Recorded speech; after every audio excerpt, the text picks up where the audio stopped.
सभी विद्वज्जनों को नमस्कार। मैं बबली कुमारी आज के इस राष्ट्रीय वेबिनार व्याख्यान माला में आप सबों का हार्दिक अभिनंदन और स्वागत करती हूँ। आज का यह राष्ट्रीय वेबिनार व्याख्यान माला केरल के सेंट पीटर्स कॉलेज कोलंचेरी, राष्ट्रभाषा साहित्य संघ और पूर्व छात्र संघ के संयुक्त तत्वाधान में आयोजित है। बड़े हर्ष के साथ मैं आप सबको अवगत कराना चाहती हूँ कि सेंट पीटर्स महाविद्यालय महात्मा गांधी विश्वविद्यालय कोट्टायम की एक अंगीभूत इकाई है। 1964 से स्थापित यह महाविद्यालय आज एक स्नातकोत्तर महाविद्यालय के रूप में जाना जाता है। 1999 से यहाँ हिंदी विभाग भी स्थापित है। यहाँ के 3 अलग-अलग विभागों में शोध कार्य चल रहे हैं। कॉलेज का आदर्श वाक्य the wise shall inherit glory अर्थात बुद्धिमान महिमा को विरासत में पाएंगे। अपने इसी आदर्श वाक्य को चरितार्थ करते हुए महाविद्यालय निरंतर प्रगति के पथ पर अग्रसर है। इस महाविद्यालय के 2 मजबूत स्तंभ हैं, राष्ट्रभाषा साहित्य संघ और पूर्व छात्र संघ। पूर्व छात्र संघ जिसमें महाविद्यालय के कई पूर्व छात्र छात्राएं जुड़े हैं और इस महाविद्यालय के हिंदी विभाग की एसोसिएट प्रोफेसर डॉक्टर सिंधु पीकौमा इसकी सचिव हैं। साथ ही राष्ट्रभाषा साहित्य संघ सेंट पीटर्स महाविद्यालय के साथ मिलकर हिंदी भाषा और साहित्य की उन्नति के लिए प्रयासरत है। आजादी का अमृत महोत्सव मनाने के सिलसिले में चलाए जा रहे इस राष्ट्रीय वेबिनार व्याख्यान माला का आज 6ठा व्याख्यान है, जिसका विषय है हिंदी में ई बुक की संभावनाएं। इस विषय पर मुख्य भाषण देने के लिए हमारे साथ लखनऊ उत्तर प्रदेश से उपस्थित है नॉटनल.com के संस्थापक श्री नीलाभ श्रीवास्तव जी। साथ ही इस वेबिनार में एक पर्चा प्रस्तुति भी है, जिसका शीर्षक है जनसिता किरकेट्टा की कविता सभ्यताओं के मरने की बारी एक विश्लेषण। कार्यक्रम की शुरुआत करते हुए मैं सबसे पहले प्रार्थना गीत के लिए स्नातक द्वितीय वर्षीय छात्रा अमृता आरएस को आमंत्रित करती हूँ। अमृता जी, आप गीत प्रस्तुत करें। तुम ही हो माता पिता, तुम ही हो, तुम ही हो बंधु सखा, तुम ही हो, तुम ही हो साथी, तुम ही सहारे, कोई ना अपना सिवा तुम्हारे।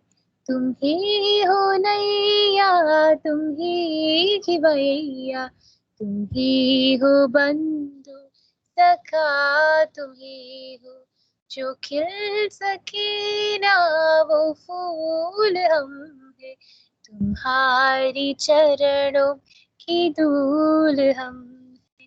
दया की दृष्टि सदा ही रखना, तुम ही हो बंधु सखा, तुम ही हो माता पिता, तुम ही हो बंधु सखा, तुम ही हो माता पिता, तुम ही हो बंधु सखा, तुम ही हो। आपकी आवाज म्यूट है। धन्यवाद अमृता।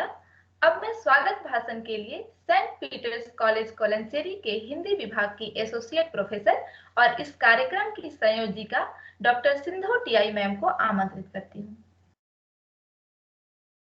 राष्ट्रीय वेबिनार के अध्यक्ष सेंट पीटर्स कॉलेज कोलंचेरी के प्राचार्य डॉक्टर शाजू वर्गीस सर, मुख्य अतिथि नॉटनल के संस्थापक नीलाभ श्रीवास्तव जी, और हम केरल भारत के विभिन्न प्रांतों से कई प्राध्यापक बंधु जुड़ गए हैं।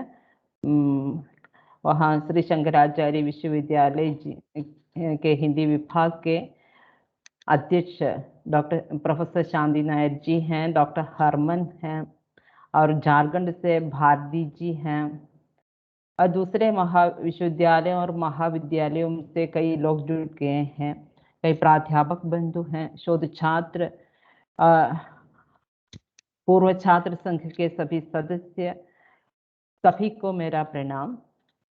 आजादी के अमृत महोत्सव के सिलसिले में 1 दर्जन व्याख्यान पहले हो चुका है। आज दूसरी व्याख्यान माला का 6वां व्याख्यान है। सेंट पीटर्स कॉलेज कॉलंचेरी के पूर्व छात्र संघ और हिंदी विभाग के बच्चों का साहित्य संघ, राष्ट्रभाषा साहित्य संघ इसका नाम रखा गया है, उसके तत्वावधान में हिंदी विभाग द्वारा आयोजित व्याख्यान माला है यह। इस राष्ट्रीय वेबिनार के अध्यक्ष सेंट पीटर्स कॉलेज कॉलंचेरी के प्राचार्य डॉक्टर शाजू वर्गीस सर हैं। सर के प्रति हिंदी विभाग के प्राध्यापक बिंदुओं का, सभी छात्रों का और पूर्व छात्रों का आभार सर। आपको इस वेबिनार में जुड़े हुए सभी प्रतिभागी मित्रों की तरफ से सादर स्वागत करती हूँ। ज्ञान विज्ञान के क्षेत्र में होने वाले बदलावों के साथ बदलते रहना अकादमिक क्षेत्र के लिए अनिवार्य है। हमारी रचनाएं प्रिंट रूप में सुरक्षित रखने के साथ साथ उसे डिजिटल रूप में भी सुरक्षित रखने के बारे में हमें विचार करना चाहिए। बड़े बड़े साहित्यकार की पहुंच प्रिंट मीडिया से या प्रकाशकों से आसानी से होती थी। डिजिटल मीडिया में प्रकाशकों के समय के लिए इंतजार करने की जरूरत नहीं है। मैं ये बताना चाहूंगी कि हम ई बुक, हम आज का हमारा विषय है हिंदी में ई बुक की संभावनाएं। ई बुक माने इलेक्ट्रॉनिक बुक है, किताब का डिजिटल रूप या डिजिटल बुक। इंटरनेट के आगमन से आप जानते हैं प्रकाशन के क्षेत्र में भी काफी परिवर्तन हुआ है। उसका चरम रूप है ई बुक। ई बुक से शिक्षा के क्षेत्र में तेजी परिवर्तन हो रहा है। 125 साल से सभी साहित्य विधाओं का किताब रूप प्रकाशित हो चुका है। उसका सबसे बड़ा लाभ प्रकाशकों के दायरे वालों को ही मिल रहा था। हिंदी भाषा में प्रकाशित किताबों की बात लें तो हिंदी भाषी क्षेत्रों में आसानी से उपलब्ध होती थी किताबें, हिंदी भाषी क्षेत्रों तक पहुंचने में बहुत देरी होती थी। लेकिन इंटरनेट के आगमन से दूरी मिट गई है। आज तो हिंदी क्षेत्र या हिंदी क्षेत्र की दूरी वाली बात भी पुरानी हो रही है। हिंदी की ज्यादातर किताबें उत्तर भारत में ही प्रकाशित होती हैं। आज भी यही स्थिति है, लेकिन ई बुक का जमाना आ गया है तो किताबों का प्रकाशन होते ही तुरंत ही वो सभी क्षेत्रों के पाठक वर्ग तक पहुंच जाता है। हमें आज तो हम डिजिटल रूप में किताबों का प्रकाशन खुद ही कर सकते हैं। ई बुक का कुछ वेबसाइट से Project Gutenberg, Open Library, Google ebook store, Amazon free Kindle books, Internet Archive, mini books, Bookboon आदि कई हैं। हिंदी भाषियों के लिए सबसे बड़ी कठिनाई यही थी कि हिंदी भाषा में एक समय ई बुक्स उपलब्ध नहीं थी। हिंदी में ई बुक्स के पुस्तकालय है, नोटनल है। आज जो व्याख्यान तो इसी में हो रहा है। ई पुस्तकालय है, पीडीएफ बुक्स है, pdfbooks.और हिंदी डिजिटल लाइब्रेरी ऑनलाइन है, mybapuji.com है, हिंदी मातृभारती है। लेकिन हिंदी के ही वेबसाइट को देखिए, प्रायः सभी में नाम मात्र के लिए ही हिंदी की किताबें हैं। कुछ किताबें तो बच्चों के लिए हैं, कुछ स्पिरिचुअल किताबें हैं, लेकिन नॉर्मल में बहुत सारी किताबें हैं, पत्रिकाएं हैं, पत्रिकाओं के पुराने अंक भी उपलब्ध हैं। किताबें ढूंढते समय मुझे भी एक समय नॉर्टन की किताबें खरीद कर पढ़ने का अवसर मिल गया था। उसके बाद मैंने एक साथ की सदस्यता भी ली। पूरी किताबें और पत्रिकाएं हम पढ़ सकते हैं। कम खर्च में उत्तम किताबें पढ़ने का अवसर नॉर्टन से प्राप्त हुआ। उसके लिए नीलाफ जी को और पूरी टीम के प्रति हमारा धन्यवाद। और इंजीनियर होने के बावजूद भी अपने साहित्य के प्रति जो रुचि दिखाई, उसके लिए विशेष आभार सर। आप सभी प्रतिभागी मित्रों से मेरा अनुरोध है कि आप नीलाभ जी को सुनिए और ई बुक से जुड़े रहे। नीलाभ जी आपको सेंट पीटर्स कॉलेज कॉलेंचेरी के हिंदी विभाग की तरफ से, पूर्व छात्र संघ की तरफ से, राष्ट्रभाषा साहित्य संघ की तरफ से और यहाँ उपस्थित सभी प्रतिभागी मित्रों की तरफ से सादर सप्रेम स्वागत करती हूँ। अरे हाँ, आज एक पर्चा है, पर्चा प्रस्तुति है। एर्नाकुलम के महाराजास कॉलेज के हिंदी विभाग की शोध छात्रा मनीषा विके। मनीषा जी का भी आज इस वेबिनार में मैं स्वागत करती हूँ। और इस राष्ट्रीय वेबिनार में कई प्राध्यापक बंधु जुड़ गए हैं, कई लेखक हैं, कई हिंदी प्रेमी हैं, शोध छात्र हैं, पूर्व छात्र संघ के सदस्य हैं, राष्ट्रभाषा साहित्य संघ के सभी सदस्य हैं, दूसरे विश्वविद्यालयों से जुड़े हुए लोग हैं, महाविद्यालयों से जुड़े हुए लोग हैं, और सभी का मैं स्वागत करती हूँ। आज कंपेयरिंग करती हैं झारखंड के नीलांबर पीतांबर विश्वविद्यालय के हिंदी विभाग की शोध छात्रा बबली कुमारी। बबली कुमारी, आपके प्रति हमारा आभार और विशेष स्वागत भी करती हूँ। एक और बार सबका स्वागत और नमस्कार।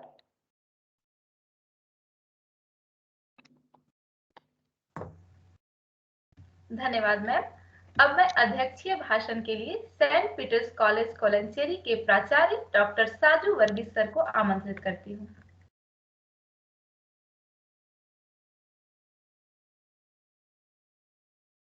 तो जुड़ नहीं पाए हैं।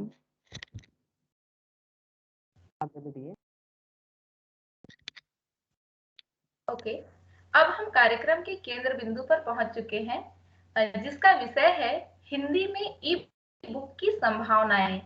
इस विषय पर वक्तव्य के लिए हमारे साथ उपस्थित हैं श्री नीलाभ श्रीवास्तव जी, जो नॉटनल.com के संस्थापक हैं। नीलाभ जी मूलतः इंजीनियर हैं। कुछ साल तक आईटी इंडस्ट्री में काम करने के बाद इन्होंने यॉर्क यूनिवर्सिटी टोरंटो से मास्टर्स ऑफ बिजनेस एडमिनिस्ट्रेशन की पढ़ाई की। उसके बाद भारत लौटकर उन्होंने अपनी पत्नी गरिमा जी के साथ मिलकर करीब 3 साल पहले नॉटनल नाम की संस्था शुरू की। नॉटनल ने हिंदी की पत्रिकाओं और किताबों को ई बुक के रूप में पहली बार एक जगह ऑनलाइन मंच प्रदान किया। नॉटनल पर नई पुरानी 130 से भी ज्यादा पत्रिकाएं और 5000 से भी। आवाज म्यूट हो गई, आवाज नहीं आ रही बबली।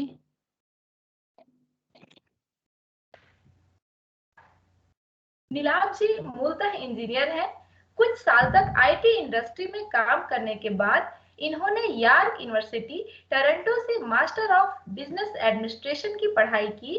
उसके बाद भारत लौटकर नीलाभ जी ने अपनी पत्नी गरिमा जी के साथ मिलकर करीब 3 साल पहले नॉटनल नाम की संस्था शुरू की। नॉटनल ने हिंदी की पत्रिकाओं और किताबों को ई बुक के रूप में पहली बार एक जगह ऑनलाइन मंच प्रदान किया। नॉटनल पर नई पुरानी 130 से भी ज्यादा पत्रिकाएं और 5000 से भी ज्यादा किताबें उपलब्ध है। नीलाभ सर, मैं तहे दिल से इस वेबिनार में आपका स्वागत करती हूं और मुख्य भाषण के लिए आपको आमंत्रित करती हूं। बहुत बहुत धन्यवाद आपका और सिंधु मैडम का, जिन्होंने इस प्रोग्राम को और इस पूरे कार्यक्रम को दिशा दी और हमें बताया कि मुझे क्या करना है, मुझे कैसे लोगों से जुड़ना है, कैसे बात करनी है। यहाँ पर आए सभी लोगों का मैं तहे दिल से शुक्रिया अदा करता हूँ, क्योंकि आप लोग जुड़ रहे हैं, मेरी बात समझेंगे और ई बुक्स के जरिए एक नई दुनिया में प्रवेश करेंगे। कई लोग कर चुके हैं, कई लोग जो होंगे पहली बार करेंगे। तो मैं सभी का बहुत बहुत धन्यवाद देता हूँ और अपनी बात ई बुक्स से ही शुरू करता हूँ। ई बुक्स, जैसा मैडम ने बता भी दिया था, सिंधु मैडम ने, और बड़ा खूबसूरती से उन्होंने चीजों को सेटअप कर दिया है, बबली जी ने भी कर दिया। तो मेरे लिए बहुत कुछ अपना इंट्रोडक्शन में कहने लायक नहीं बचता है। मेरे पास जो कहने के लिए शुरुआत है कि ई बुक, इलेक्ट्रॉनिक बुक को हम छोटे फॉर्म में ई बुक कहते हैं। बहुत जमाने तक हम ई बुक का मतलब पीडीएफ समझा करते थे, और आज भी एक बहुत बड़ी तादाद है जो कि ई बुक और पीडीएफ को एक ही चीज समझती है, जो अब नहीं रह गया है। और यहीं से मैं शुरुआत करना चाहूंगा। ई बुक एक अलग विधा, जैसे इलेक्ट्रॉनिक बुक है, वैसे ही ई बुक में किताब पब्लिश करने के लिए एक सॉफ्टवेयर है, एक टेक्नोलॉजी है जिसका हम उपयोग करते हैं, और उसका नाम ईपब है। ईपब को जैसे ई बुक को इलेक्ट्रॉनिक बुक कहते हैं, वैसे ईपब को इलेक्ट्रॉनिक पब्लिकेशन कहते हैं। इलेक्ट्रॉनिक पब्लिकेशन का ई और पब्लिकेशन का पीयूबी लेकर के ईपब फॉर्मेट बनाया गया है, जिसमें आज के दौर की सारी किताबें प्रकाशित होती हैं। कई किताबें कई वेबसाइट हैं, जैसा अभी मैडम भी बता रही थी कि पुस्तकालय और हिंदी समय है, काव्यकोश है, ये कई सारी प्लेटफॉर्म हैं। लेकिन बहुत दुख के साथ भी मैं कई बार कहता हूँ कि कई सारे प्लेटफॉर्म अभी भी ईपब का उपयोग नहीं करते हैं। बहुत ही शायद ही गिने चुने कुछ प्लेटफॉर्म हैं जो ईपब का उपयोग करते हैं। क्यों नहीं करते हैं, और वहां से मैं जब शुरुआत करूंगा तब आप टेक्नोलॉजी को ज्यादा अच्छे से समझ पाएंगे कि ईपब होता क्या है, उसके पीछे की टेक्नोलॉजी क्या है और क्यों हिंदी में इनका इस्तेमाल अभी तक कमजोर रहा है। तो सबसे पहले थोड़ा सा मुझे अंदाजा है कि आपको पता भी होगा कि ईपब ईपब के लिए सब कुछ ऑनलाइन होता है, सब टेक्नोलॉजी से है। आपको टाइपिंग करनी पड़ती, किताब को टाइप्ड फॉर्मेट में वर्ड डॉक्यूमेंट से ईपब को कन्वर्ट करना पड़ता है, इस तरह से चीजें बनती हैं। जब आप टाइप करते हैं, आप एक चीज बहुत ध्यान से देखें, जब आप टाइप करते हो क्या मुश्किल होती है हिंदी की टाइपिंग को लेकर के और हिंदी के ईपब को लेकर के, हिंदी के फॉन्ट्स को लेकर के। जब हम इस पे बात कर लेंगे तब हम बहुत सारी मुश्किलों को समझ जाएंगे। आप जब एक शब्द ही लेते हैं हिंदी, हिंदी जब शब्द आप टाइप करते हैं तो आप जिस तरह से टाइप करते हैं, पहले ह लिखते हैं, ठीक है, मतलब लैपटॉप पर जब आप टाइप करते हैं, मैं हाथ में भी शायद आप वैसे ही कर लें, लेकिन जब लैपटॉप पर कर्सर टाइप करते हैं तो पहले ह लिखेगा, फिर और अंग्रेजी में ऐसा नहीं होता है। अगर पहले मैं अंग्रेजी समझाता हूँ, आप अंग्रेजी में अगर हिंदी लिखेंगे तो एच लिखेंगे, आगे बढ़ेगा कर्सर आई लिखेगा, फिर आगे बढ़ेगा कर्सर एन लिखेगा, फिर आगे बढ़ेगा कर्सर डी लिखेगा, फिर आगे बढ़ेगा कर्सर आई लिख देगा। आपने हिंदी पूरी लिख दी। लेकिन जब आप हिंदी में इन चीजों को लिख रहे हैं तो पहले कर्सर ह लिखेगा, फिर कर्सर आगे नहीं बढ़ेगा, वो पीछे आएगा और एक मात्रा डालेगा, छोटी ई की मात्रा, फिर उसके बाद आगे बढ़ेगा और न बनाएगा, फिर उसको आधा करेगा, फिर द बनाएगा और फिर आगे बढ़ के बड़ी ई की मात्रा डालेगा। तो हिंदी की मुश्किल क्या है कि कर्सर को सिर्फ एक सीधी लाइन में नहीं चलना पड़ता अंग्रेजी की तरह, या रोमन लिपियों में अंग्रेजी बोलूं या रोमन लिपियों की तरह बोलूं, तो आपको कर्सर को एक सीधी रेखा नहीं चलनी पड़ती है। कभी उसको वापस आना पड़ता है, कभी उसको आगे जाना पड़ता है, कई बार बिंदी लगाने के लिए ऊपर भी जाना पड़ता है, कई बार बिंदी लगाने के लिए नीचे भी आना पड़ता है। तो हिंदी में या हिंदी से की तरह की भाषाओं की सबसे बड़ी मुश्किल भी यही थी कि कर्सर को घूमना पड़ता है एक सर्कुलर उसमें, और धीमे धीमे वो आगे बढ़ पाता है। अंग्रेजी में एक सीधी स्ट्रेट लाइन में चीजें चल रही हैं, पर हिंदी में चीजें चलती हैं तो पहले ऊपर जाएगी, नीचे आएगी, फिर ऊपर जाएगी, पीछे भी आ सकती है, आगे भी बढ़ सकती है, तो इस तरह से ये चीजें चल रही हैं। तो ये रहता है हिंदी का, अक्सर ये मुश्किल रहती है। अब ये जब ये इस तरह से जो मुश्किलें थी, धीमे धीमे उनको सॉल्व किया गया और उनकी टाइपिंग बढ़ करके हमारे पास आई, और अब हम हिंदी को बड़ी आसानी से टाइप कर लेते हैं। लेकिन टाइप करने के लिए हमारे पास दो तरह के फॉन्ट्स होते हैं। फॉन्ट्स को दो भागों में तोड़ा जा सकता है, एक रुचिदेव और एक यूनिकोड और एक नॉन यूनिकोड, ठीक है। तो यूनिकोड जो भाषा होती है वो मतलब आज की टेक्नोलॉजी के अनुसार ज्यादा एकस्टम्ड है, ठीक है, या सही तरीके से यूज होती है। और जो नॉन यूनिकोड भाषा है उसमें मुश्किलें हैं। तो जब आप कृति देव में, चाणक्य में, शिवा में या इससे जुड़े जिस तरह के फॉन्ट में जनरली पत्रिकाएं और किताबें टाइप होकर के आती हैं, आप जब उसमें किताबों को टाइप करते हैं तो उसकी सबसे बड़ी समस्या होती है उनका कन्वर्जन। ईपब टेक्नोलॉजी या आज की जितनी भी लेटेस्ट डेवलपमेंट होते हैं वो यूनिकोड में हो रहे हैं, और यूनिकोड हमारे लिए बहुत जरूरी चीज है। और इसीलिए मैं लगातार जितने भी मंच पे बुलाया जाता हूँ, जब भी कोई डिस्कशन करता हूँ, तो मैं सभी से रिक्वेस्ट करता हूँ कि प्लीज आप कृतिदेव, चाणक्य या जो भी नॉन यूनिकोड फॉन्ट है उससे जितनी जल्दी बाहर आएंगे आपके लिए फायदा रहेगा। इसलिए जो स्टूडेंट्स या फैकल्टी मेंबर्स मेरे इस कॉल में भी जुड़े हैं, मैं आप सभी से रिक्वेस्ट करूंगा कि अगर आप बाई चांस अभी भी यूनिक कृति देव या चाणक्य नॉन यूनिकोड फॉन्ट पे हैं तो उससे बाहर निकल आए। ये बहुत जरूरी है क्योंकि आगे आपकी टेक्नोलॉजी सपोर्ट एक लेवल के बाद खत्म होने वाला है। यूनिकोड में बहुत सारे फायदे होते हैं, उसके क्या फायदे हैं ईपब में आकर के वो मैं बाद में समझाऊंगा, ठीक है। तो ये यूनिकोड और नॉन यूनिकोड का अंतर होता है जिसमें ईपब के डेवलपमेंट में काफी बड़ा रोल होता है। आप अगर ध्यान से देखेंगे, कृति देव में आपने टाइप किया और उसको आप चाणक्य में कन्वर्ट करना चाहते हैं तो आप माइक्रोसॉफ्ट वर्ड से कन्वर्ट नहीं कर सकते, ठीक है। जैसे आप अंग्रेजी में कोई चीज टाइप करें और उसको टाइम्स रोमन से वर्ड ना करना चाहें, उसको एरियल करना चाहें, तो आप क्लिक कीजिए, फॉन्ट चेंज कीजिए और बड़े आसानी से आप काम कर सकते हैं। लेकिन यही आपने कृतिदेव में टाइप किया और उसको आप कन्वर्ट करना चाहें चाणक्य में, तो आप वर्ड डॉक्यूमेंट से नहीं चेंज कर सकते, ठीक है। और अगर आपने यूनिकोड में टाइप किया है, यूनिकोड फॉन्ट में, जैसे मान लीजिए आपने मंगल में टाइप किया है और यूनिकोड के कुछ फॉन्ट्स का नाम लूंगा तो उसमें कोकिला है, एडोब देवनागरी है, ठीक है। इन सब फॉन्ट्स में आप कन्वर्ट करना चाहते हैं, आपको कन्वर्जन हो भी जाएगा और कोई एरर नहीं होगी, कोई एरर नहीं। वरना अगर आपको यूनिकोड से कृतिदेव से यूनिकोड में कन्वर्ट करना पड़े तो आपको वेबसाइट है, हिंदी राजभाषा की वेबसाइट है, वहां जाइए, या बहुत सारी वेबसाइट है जहां पर आप जाइए और वहां पर आप कन्वर्ट कीजिए, आप आइए और उसको दोबारा प्रूफ चेक कीजिए, क्योंकि कई सारी गलतियां उसमें रह जाती हैं। लेकिन आप जब Unicode to Unicode font convert करते हैं तो एक भी गलती नहीं रह जाती है। जब आप मंगल से कोकिला आएंगे, कोकिला से एडोब देवनागरी जाएंगे, आपको गलती कोई गुंजाइश नहीं नजर आएगी। तो ये बहुत बड़ा अंतर होता है और टेक्नोलॉजी का जो सपोर्ट है, जो फ्यूचर में आगे चीजें बढ़ रही हैं, वो यूनिकोड से रिलेटेड है। अच्छा, बीच में रोकते हुए मैं ये जरूर बोलूंगा कि मैं प्रोफेसर टीचर नहीं रहा हूं, तो मुझे पढ़ाने की आदत बिल्कुल नहीं है, इसलिए कहीं से भी किसी को सवाल हो तो प्लीज उसी वक्त रोक लें। कोई ऐसा भी नहीं कि इंटरप्शन हो जाएगा तो मैं परेशान हो जाऊंगा या कोई मेरी कहीं से कुछ बाधित हो जाऊंगा। तो प्लीज आप रोकें ताकि हम लोग ये बातचीत ज्यादा करें। मैंने सिंधु मैम को बोला भी था कि मेरे लिए ना बातचीत ज्यादा आसान रहती है इसके बजाय कि मैं एक लेक्चर दूं, जो मेरी आदत में नहीं रहता है। तो अगर आपको लगता है कि आपके पास कोई सवाल है, कोई डाउट है फॉन्ट्स को लेकर के, उसकी समस्या को लेकर के, तो आप इस समय मुझे रोक के पूछ सकते हैं। बाद में भी हम इसके बारे में बात करेंगे। तो अभी तक मैंने बात की फॉन्ट्स की। अभी कोई सवाल है? अभी कोई, मैं रोक लूं एक सेकंड, कोई सवाल है? किसी का कोई सवाल इसको लेकर के, फॉन्ट्स की समस्याओं को लेकर के? ठीक है, मैं आगे बढ़ता हूँ। सवाल बाद में करेंगे ईपब, सर। अच्छा बाद में करेंगे, चलिए ठीक है, जैसी आपकी मर्जी। ईपब जो है वो सिर्फ और सिर्फ यूनिकोड फॉन्ट को ही सपोर्ट करता है। पीडीएफ तो किसी भी फॉन्ट को सपोर्ट कर सकता है, लेकिन ईपब में ये सुविधा नहीं होती है। पीडीएफ क्यों कर लेता है? क्योंकि जब आप किसी भी डॉक्यूमेंट को word document to PDF convert करते हैं तो पीडीएफ बेसिकली करता क्या है? पीडीएफ हर एक पेज की एक इमेज बनाता है और इमेज को एक क्रम से सजा देता है जिस क्रम में आपका डॉक्यूमेंट बना था, ठीक है। सिर्फ और सिर्फ पीडीएफ का यही एक काम होता है, जिस तरह से पीडीएफ काम कर रहा होता है, वो एक इमेज, फिक्स्ड लेआउट इमेज बनाता है। और ईपब ऐसा कुछ नहीं करता है और इसीलिए दिक्कत ये है कि ईपब में काम करने के लिए आपको यूनिकोड फॉन्ट में जाना पड़ेगा। इसीलिए मैंने अपनी भूमिका में यूनिकोड को बहुत महत्व दिया है। अगर आप यूनिकोड में नहीं है तो आप यकीन मानिए आप ईपब में काम नहीं कर पाएंगे।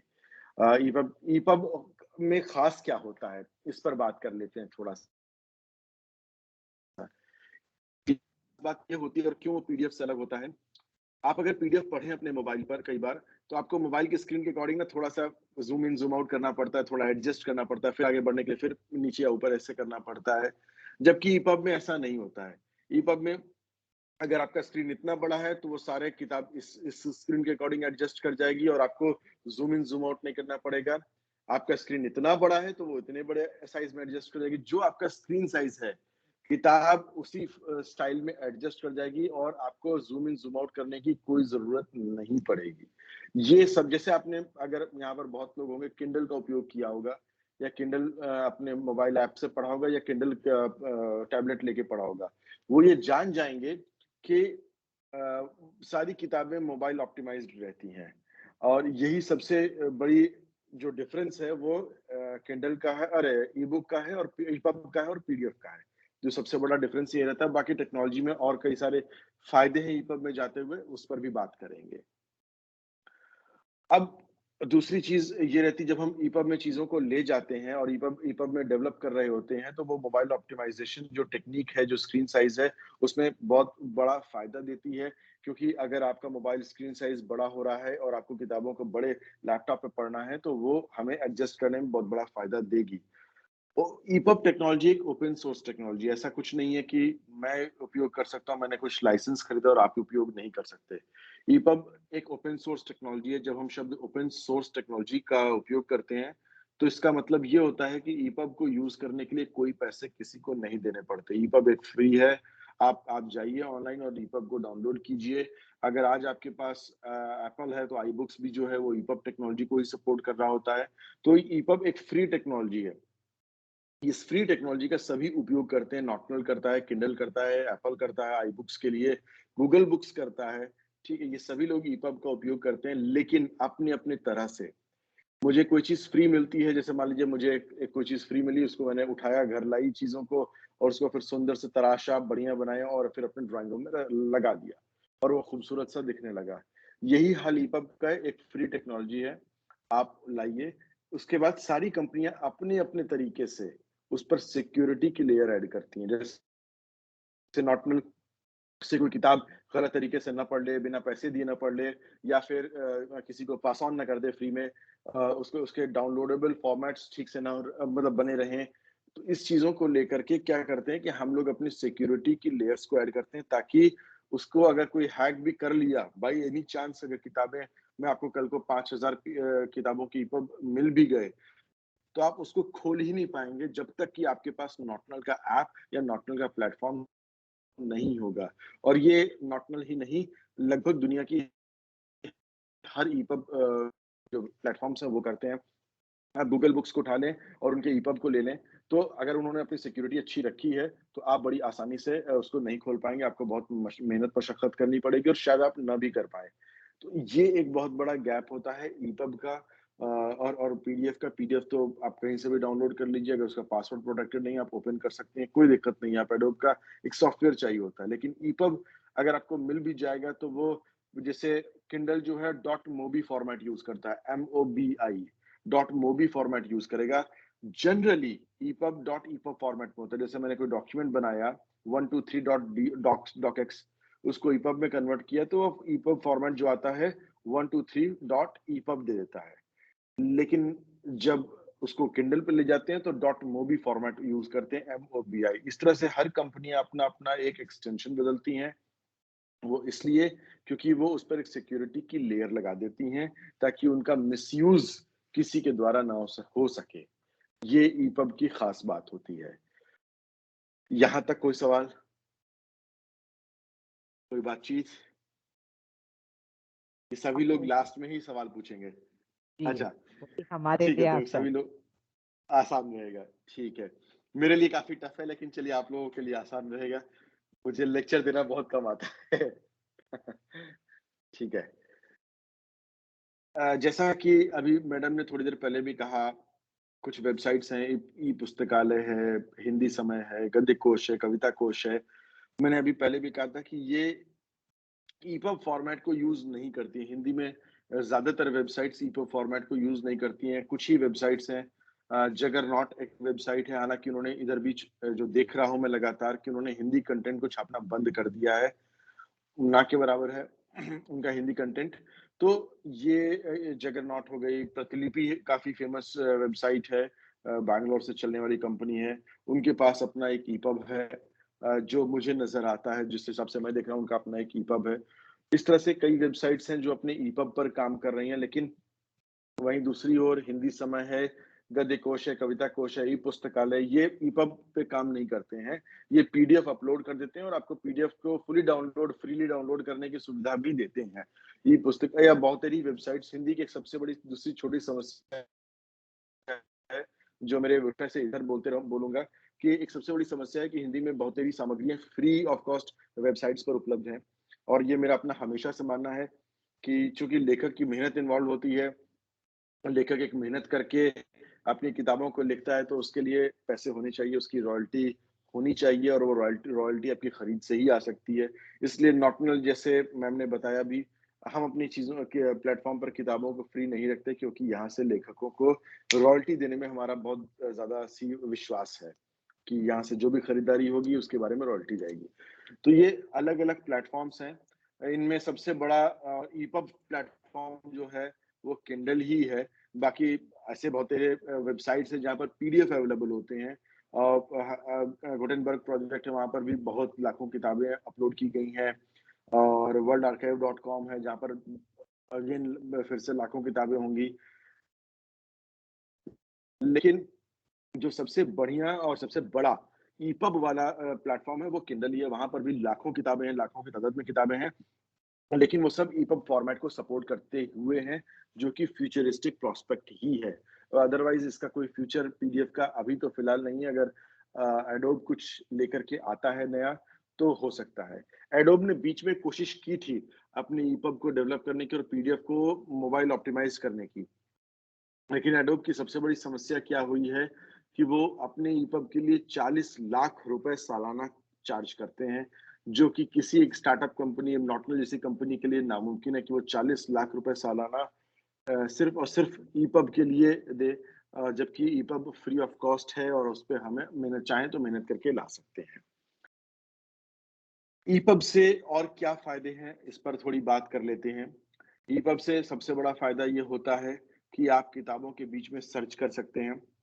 जैसे 500 पेज का ईपब है और किसी पेज पे आपको कोई शब्द सर्च करना है कि आप जानना चाहते हैं कि प्रेमचंद किसी एक किताब में कितनी बार रिपीट हुआ और कहाँ-कहाँ रिपीट हुआ है। तो आप ईपब में सर्च को शुरू करेंगे और आराम से सर्च करते हुए सारे पेजेस आपको दिख जाएँगे। पीडीएफ में ये काफ़ी कई बार मतलब कभी-कभी हो सकता है तो हो जाए, लेकिन नामुमकिन सा केस है, क्योंकि वही बात है, पीडीएफ एक इमेज फॉर्मेट को यूज़ करता है। पीडीएफ में बहुत अलग-अलग फ़ॉन्ट्स होते हैं, कई बार उस फ़ॉन्ट का सपोर्ट भी नहीं होता है। तो इस केस में बहुत मुश्किल हो जाता है कि पीडीएफ में आप हिंदी टेक्स्ट को सर्च कर सकें। सर्चिंग मुश्किल नहीं, आप अंग्रेज़ी सर्च करें, बिल्कुल अभी आपको पीडीएफ एडोब देगा। लेकिन जब आप हिंदी सर्च करेंगे तो कई सारी मुश्किलें आ जाती हैं। जो ईपब अभी बड़ी आसानी से दूर करता है, क्योंकि वो यूनिकोड फॉर्मेट में होता है। ये सर्च जैसे ही आप ये नॉन यूनिकोड फॉर्मेट में जाएँगे, तो एक तो ईपब बनेगा नहीं। बाय एनी चांस आपने कोई हुक एंड क्रुक करके इसको डेवलप कर भी लिया, चीज़ों को ला भी दिया, तो प्रॉब्लम उसके सर्च इंजन के साथ भी हो जाती है, क्योंकि उसका सर्च इंजन उस वक़्त रिस्पॉन्ड नहीं करता है। उसके बाद जो ईपब की खूबसूरती है उसमें जो वैसे तो पीडीएफ में भी अवेलेबल है कि आप उसको हाइलाइट कर सकते हैं, उसमें अपने कमेंट्स, अपने नोट्स ऐड कर सकते हैं। और ये सारी चीज़ें हैं, आप पेज को बुकमार्क कर सकते हैं किसी पेज को। ये एडोब में भी है, ये ईपब में भी है। एक फीचर और है जो लेटेस्ट डेवलपमेंट हुआ, और ये डेवलपमेंट मैं ज़्यादा तौर पे कहूँगा कि पोस्ट कोरोना हुआ। क्योंकि प्री कोरोना ईपब बहुत अच्छा चल रहा था। दुनिया भर में ई-बुक्स पढ़ी जा रही थी, लेकिन इनकी तादाद थोड़ी कम भी होने लगी थी कंपेयर टू प्रिंट इंडस्ट्री। लेकिन ये पोस्ट कोरोना चीज़ें बड़ी तेज़ी से बदल गईं। पोस्ट कोरोना लोगों को विश्वास ज़्यादा हुआ, ऐसा मुझे लगता है। आप लोग ही बताएँगे, आप लोग ही एंड यूज़र हैं। हम लोगों के लिए बहुत बड़ा फ़ायदा लेके आया एटलीस्ट ई-बुक में कोरोना, कि लोगों को ई-बुक में काफ़ी सीरियस चीज़ें नज़र आने लगी। उनको उनको लगने लगा कि ये फ्यूचर प्रॉस्पेक्ट है और अगर हम इसमें गए तो काफ़ी फ़ायदा होगा। इसीलिए जो ईपब पर और ई-बुक्स पर डेवलपमेंट बीच में रुक से गए थे, वो अचानक से काफ़ी स्पीड लिए और अब काफ़ी बड़ा डेवलपमेंट ईपब में हो रहा है। लेटेस्ट डेवलपमेंट्स में जो ईपब में हुआ वो ये है कि हम अब किताबों को जो ईपब में डेवलप की गई किताबें, उनको पढ़ने के साथ-साथ उनको सुना भी जा सकता है, और ये लेटेस्ट काफ़ी इम्पोर्टेंट डेवलपमेंट हुआ है। आप जानते हैं कि ऑडिबल और स्टोरीटेल जैसी प्लेटफ़ॉर्म है जहाँ पर जहाँ पर आपको किताबों को सुनने का अवसर मिलता है। 1 सेकंड बस। लेकिन उसके लिए आपको किताब को रिकॉर्ड कराना पड़ता है। आप किताबें रिकॉर्ड होंगी और फिर मतलब आवाज़ में रिकॉर्ड की जाएँगी और फिर वो ऑनलाइन किया जाएगा ताकि लोग उसको सुन सकें। एक स्टार्टअप ऑडिबल किंडल की कंपनी है, स्टोरीटेल एक बहुत बड़ी स्विट्ज़रलैंड की कंपनी है। स्विट्ज़रलैंड की है, मुझे अगर सही याद होगा, स्विट्ज़रलैंड कंपनी है। तो इनके पास फंडिंग की बहुत बड़ी समस्याएँ नहीं रहती हैं। तो क्या करेंगे कि ये मेरी किताब होगी, मान लीजिए, उसको किसी अच्छी आवाज़ में या किसी बड़े मतलब बड़े अच्छे अमिताभ बच्चन की आवाज़ में जैसी आवाज़ या अच्छी खूबसूरत कोई भी आवाज़ में उठा लिया और उस पे रिकॉर्ड कर लिया और बड़ी-बड़ी रॉयल्टीज़ दे देते हैं। प्रॉब्लम क्या होती है कि लेखक की रॉयल्टी बहुत कम हो जाती है या ना के बराबर हो जाती है, और हमें रिकॉर्ड करने के लिए जो टेक्नोलॉजी, जो चीज़ें यूज़ करनी है, उसमें खर्च बहुत ज़्यादा बढ़ जाता था। और एक तरह से रॉयल्टी फिर 3 लोगों में बढ़ती थी, एक तो पब्लिशर, एक लेखक और एक जिनकी आवाज़ में किताब को रिकॉर्ड किया गया।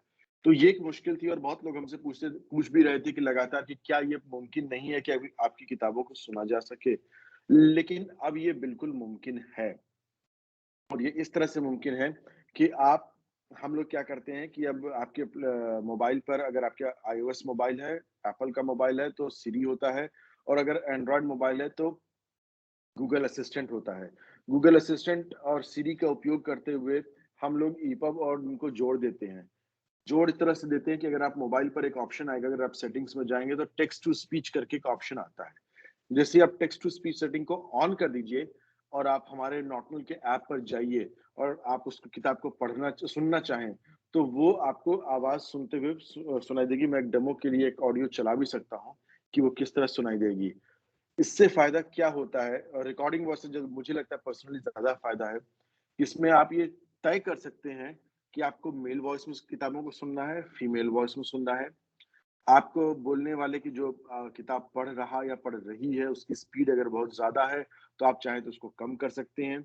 आप चाहें तो आपको लगे बहुत धीमे-धीमे किताब पढ़ रही है या पढ़ रहा है, तो आप किताबों की स्पीड को पढ़ने की स्पीड को बढ़ा सकते हैं। आप आवाज़ को बहुत भारी कर सकते हैं, इवन मेल वॉइस को, फीमेल वॉइस को, या फिर आप बहुत श्रिल मतलब पतली आवाज़ में सुन सकते हैं। तो ये सारे ऑप्शंस आपके पास अवेलेबल होते हैं कि आप किस तरह से अपनी किताब को सुनना चाहते हैं।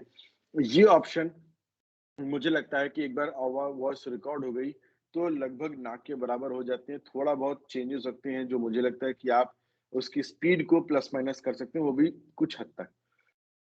तो ये गैप हो जाता है सिरी और गूगल असिस्टेंट को यूज़ करते हुए किताब लाने का और ऑलरेडी जो ऑडियो फॉर्मेट में किताबें होती हैं, उसको लाने का। ये सपोर्ट जो टेक्नोलॉजी का मिला है, वो अब ईपब में ही मुमकिन है।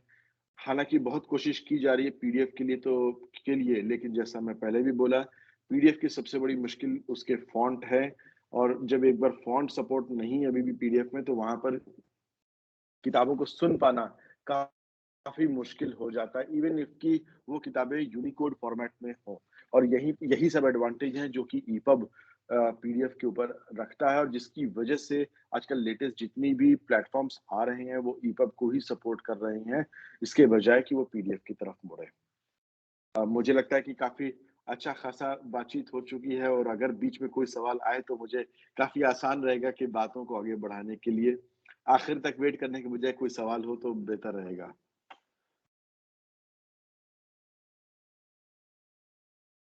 मैं एक सवाल पूछूंगी आपसे। हाँ, प्लीज़, प्लीज़ मैम। आप राजभाषा के वेबसाइट पे जाकर तो वो यूनिकोड वो फॉन्ट कन्वर्ट करने के बारे में तो बताया ना आपने, तो वो तो थोड़ा एक्सप्लेन कीजिए। अच्छा।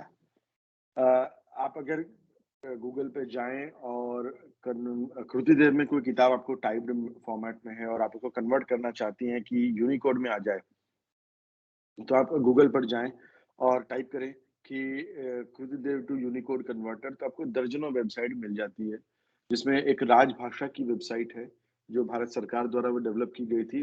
भारत सरकार क्या बेसिकली वो सीडैक के द्वारा डेवलप की गई थी। वो वेबसाइट काफ़ी बेहतर कन्वर्जन करती है, उसका जो कन्वर्जन इंजन है वो काफ़ी बेहतर है कन्वर्ट करने के लिए। तो वो आपको कृति देव टू यूनिकोड कन्वर्जन बड़ी आसानी से करती है और उनका सिर्फ़ और सिर्फ़ कृति देव टू यूनिकोड कन्वर्जन ही है। वो और फ़ॉन्ट का कन्वर्ट नहीं कर पाते हैं। ये कन्वर्जन लेकिन एरर के साथ होता है। कई बार फल वाला फ को वो ठीक से नहीं पढ़ सकता, कई बार क्ष और श में डिफरेंस नहीं कर पाता है कृतिदेव और यूनिकोड, कई बार वो षटकोण वाला श को वो नहीं पढ़ पाता, तो ये सारी मुश्किलें हैं। इसका मतलब ये है कि आप कन्वर्ट कर भी लीजिए तो आपको एटलीस्ट 1-2 राउंड का प्रूफ रीड चाहिए ही होता है उसको एरर फ्री बनाने के लिए। लेकिन अगर वह यूनिकोड है तो आप किसी भी फ़ॉन्ट से किसी भी फ़ॉन्ट में कन्वर्ट कर लीजिए, यूनिकोड टू यूनिकोड कोई दिक्कत नहीं रहती है, लेकिन नॉन यूनिकोड के किसी भी फ़ॉन्ट को कन्वर्ट करने के लिए दिक्कत रहती है। जी, तो वो यूनिकोड फॉन्ट नहीं है तो वो प्रिंटिंग के लिए तकलीफ है ना? हाँ, नॉन यूनिकोड अच्छा यूनिकोड फ़ॉन्ट प्रिंटिंग के लिए बिल्कुल फ़ॉन्ट तो किसी भी तरह से किसी भी चीज़ के लिए बहुत सफिशिएंट है। क्यों लोग यूज़ नहीं करते हैं, इस पर भी मैंने बड़ा रिसर्च किया कि ऐसी क्या बड़ी वजह है कि लोग यूज़ ही नहीं करते हैं। तो मुझे मालूम चला कि बहुतेरे जगह जहाँ पर किताबें टाइप होती हैं जो प्रिंट के लिए, वो लोग जो सॉफ्टवेयर इस्तेमाल करते हैं, वो पायरेटेड या इल्लीगल सॉफ्टवेयर्स होते हैं। अभी जैसे पेजमेकर बहुत ज़्यादा इस्तेमाल किया जाता है हिंदी में किताबों को टाइप करने के लिए। पेजमेकर एक मतलब कंपनी थी जो ये सॉफ्टवेयर डेवलप की थी, जो बंद हो चुकी है, जिसको एडोब ने खरीद भी लिया है और उसी के उस पर उन्होंने नया सॉफ्टवेयर डेवलप किया इन डिज़ाइन करके। लेकिन चूँकि लोगों के पास उसका पायरेटेड वर्ज़न है, तो लोग अभी भी पेजमेकर में ही चीज़ों को रखना पसंद करते हैं। और वो पेज मेकर यूनिकोड फ़ॉन्ट में और लोगों के कीबोर्ड की आदत जो है वो नॉन यूनिकोड फॉन्ट में ज्यादा एडजस्ट कर गई है। तो ये भी एक बड़ी वजह है कि लोग फटाफट, जैसे होता है ना कि मेरी आदत है फटाफट नॉन यूनिकोड थोड़ी देर में टाइप करने की, तो लोग अब अपनी आदत को बदलना नहीं चाहते हैं यूनिकोड में आने के लिए। हालांकि इसके लिए अगर जो यूनिकोड थोड़ी देर में टाइप करते हैं और जिनको यूनिकोड में जाना है, उनको टाइपिंग की सबसे बड़ी दिक्कत तो मैं कहूँगा, एक कीबोर्ड आता है रेमिंगटन गेल करके, जो फ्री कीबोर्ड है जिसको आप डाउनलोड कर सकते हैं अपने विंडोज के लैपटॉप पर। रेमिंगटन गेल, इवन शायद मैक पर भी कर सकते हैं, मुझे ऐसा अंदाजा है। आप रेमिंगटन गेल कर लीजिए तो उसकी टाइपिंग जो होती है, उसके जो कीपैड होते हैं वो बिल्कुल खुर्दी देव की तरह काम करते हैं, लेकिन टाइप वो यूनिकोड में करता है। तो ये एक तरीका है जिससे आप कृतिदेव के टाइपिस्ट वाले यूनिकोड में ट्रांसफॉर्म हो जाते हैं, लेकिन बाजार में जो टाइपिस्ट होते हैं वो अपने आप को बदलने के लिए नहीं तैयार हैं। और यही वजह है कि जो पत्रिकाएं छप के आती हैं, जो टाइप होती है जहां पर, वो नॉन यूनिकोड फॉन्ट ही हो पाता है। उनकी सुंदरताएं मैं मानता हूँ कि थोड़ा ज्यादा डेवलप की गई है, उनकी सुंदरता, उनका बनने का तरीका ज्यादा खूबसूरत हो जाता है। चाणक्य ज्यादा सुंदर लगेगा आपको शायद मंगल और कोकिला से। लेकिन मेरा अपना अनुभव ये है कि अभी नॉन यूनिकोड फॉन्ट्स भी काफी आ गए हैं और अच्छे आ गए हैं, जिनमें काम बड़ी खूबसूरती से अच्छा किया जा सकता है। जी। तो और कोई पायरेटेड सवाल? पायरेटेड एक सवाल वर्जन होने का जी जी जी। तो सर, एक पायरेटेड वर्जन होने के कारण ही वो प्रिंटिंग असंभव लगता है। एक्चुअली पायरेटेड वर्जन होने के कारण बस वो उनके लिए तो वो पैसा बच जाता है, और वो चाहे तो यूनिकोड में भी किताबों को प्रिंट कर सकते हैं, कोई समस्या नहीं आएगी। लेकिन चूंकि पायरेटेड वर्जन है और वो सॉफ्टवेयर नहीं बदलना चाहते, वो अपने कीबोर्ड की स्टाइल को नहीं बदलना चाहते, तो बस वो अपने पैसे की इन्वेस्टमेंट को लेकर के टाइपिस्ट जैसे जो आज आपको चार्ज कर रहा है, वो फ्री सॉफ्टवेयर को यूज करता है, उसके लिए पैसे नहीं खर्च करता है। तो यही एक बड़ा वजह है पायरेटेड सॉफ्टवेयर को यूज करने का, कि उनको लाइसेंसिंग की दिक्कत रहती है। एडोब के सॉफ्टवेयर बड़े महंगे पड़ते हैं। इन डिजाइन जहां तक मुझे लगता है अभी जो लेटेस्ट है वो लगभग 1500 महीना चार्ज करता है। है। लेकिन कोई भी आप देखिए तो एटलीस्ट मैं नॉर्थ इंडिया तो बहुत अच्छे से घूम रहा हूँ, जानता हूँ, दिल्ली या यूपी में लोग इस्तेमाल नहीं करते हैं। लोग कहीं ना कहीं उसका क्रैक यूज करके पैरेलल वर्जन यूज करते हैं। ओके, और कोई सवाल पूछ रहा था शायद। जी पूछिए। सर, एक डाउट पूछता हूँ सर। हाँ नमस्कार। सर नमस्कार। तो हाँ वीडियो ऑन नमस्कार कर। नमस्कार। वीडियो आ गया क्या? हाँ नमस्कार नीलम जी, हाँ नमस्कार नमस्कार। सर। एक डाउट है सर, क्या है कि ये जो अभी आपने बताया कि वो जो अधिकांश जहाँ पर हम ये प्रकाशन कार्य के लिए हम जाते हैं, तो यहाँ पे ये या तो बाइलिंगुअल 2 टाइप या तो बाइलिंगुअल सिंगल टाइप में मांगते हैं। हम्म। वो हाँ भी हाँ ये पीडीएफ तो नहीं लेते हैं। हाँ और अभी हाँ। अभी आपने जो कहा कि ये जो क्या है कि वो जो पेज मेकर की बात, तो अक्सर पेज मेकर ही चाहते हैं, और कुछ हाँ लोग तो इंडिजाइन भी लेते हैं। लेकिन हाँ। जब भी हम ये 2 टाइप बाइलिंगुअल 2 टाइप में ये करके, तो ये वे बताते हैं कि बाइलिंगुअल 2 टाइप में तैयार करके देना है। हाँ इसलिए हाँ इसलिए हाँ। जब ये जो प्रूफ रीडिंग के पश्चात जब हम ये जो पीडीएफ में कन्वर्ट करते हैं, तब कुछ ऐसा होता है कि क ट त ल ऐसे कुछ जो अक्षर जो है जो बॉक्स में आ जाता है। हाँ हाँ। चाहे जितने, आई मीन, ये प्रूफ रीडिंग की प्रॉब्लम नहीं है, लेकिन पीडीएफ में जब कन्वर्ट करते हैं, यानी कि ये पेज मेकर ने करने के पश्चात जब पीडीएफ में कन्वर्ट करते हैं, तो ऐसे प्रॉब्लम आती है। बिल्कुल तो बिल्कुल। तो वे लोग यही कहते हैं कि 2 टाइप में करना, बाइलिंगुअल 2 टाइप में करना। जब हिंदी करते हैं 2 टाइप में करना। लेकिन समस्या ये है कि बिल्कुल। ये जो हाँ फॉन्ट चाहे जो भी हो, हाँ ये जो पेज मेकर अभी अभी पता चला कि पेज मेकर कंपनी अभी बंद हो गई है। लेकिन पेज हाँ। मेकर जो है, वो जो पेज मेकर अभी तो हम कहते हैं कि यूनिकोड जो है, यानी कि समाधान है। लेकिन यूनिकोड जी। जो है पेज मेकर में या इंडिजाइन में काम नहीं करता है। वो क्यों सर? कुछ हमको नहीं पता नहीं नहीं, ये सर, पेज मेकर में तो हाँ मेरी सीमित जानकारी है। लेकिन हमने अच्छा कभी भी हमने कोशिश की, यानी कि it is a universal solution it seems, यानी कि ये जो यूनिकोड जो है यूनिवर्सल सॉल्यूशन के रूप में हमारे सामने ये आया था। तो हमने जी। वो जो जब वो जो पेज मेकर में हम करते थे, तो ये यूनिकोड फॉन्ट जो है पेज मेकर में कॉम्पेटेबिलिटी नहीं थी। और इन डिजाइन वो भी हमें पता नहीं कि केरल के जो मशहूर जो प्रिंटिंग प्रेस जो है जहाँ पे इन डिजाइन यूज करता है, पता नहीं वो पायरेटेड यूज करता है कि नहीं, हमें मालूम नहीं है। लेकिन वे भी वहाँ की ये जो यूनिकोड जो फॉर्म जो है प्रेफर नहीं करते हैं। यह मुझे लगता है कि जहां भी प्रकाशन कार्य जो जिससे जुड़े हैं, जितने सारे प्रेस जो है, वो कोई भी यूनिकोड प्रेफर, इसलिए पता नहीं क्यों कारण, अभी अभी आपने इसलिए सूचित किया इसलिए मैं बता रहा हूँ। केरल में बिल्कुल आप सही कह रहे हैं। हाँ, केरल में कोई प्रेफर नहीं कर रहा, तो उसके जो तकनीकी समस्या है या पता नहीं क्यों। लेकिन एक बात तो मुझे मालूम है, इन डिजाइन में हो या यूनिको पेज मेकर में हो, ये फॉन्ट काम नहीं करता है। तो पता नहीं वो, so why can't there be a solution if that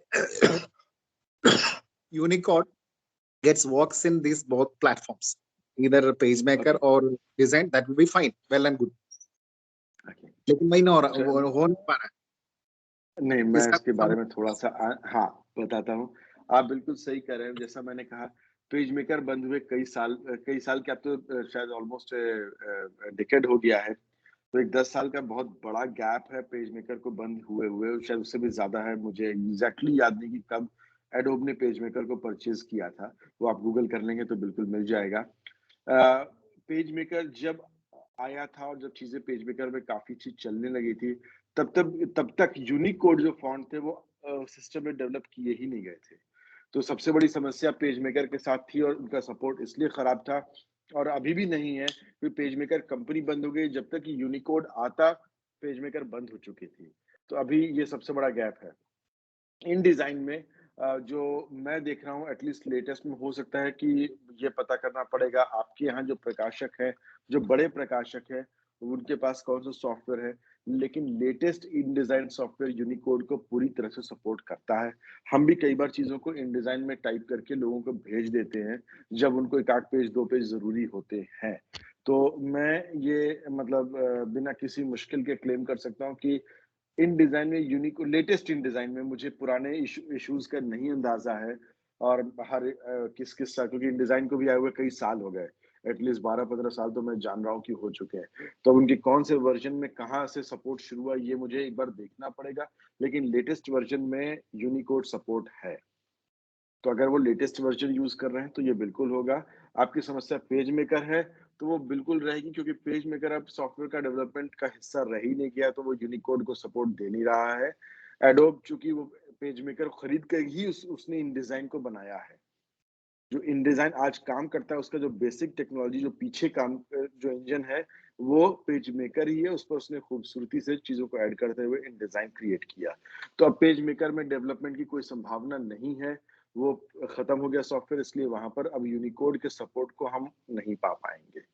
और लास्टली आपने कहा कि कई बार यूनिकोड से कन्वर्ट करते समय पेज मेकर में वो बॉक्सेस बन जाते हैं पीडीएफ में।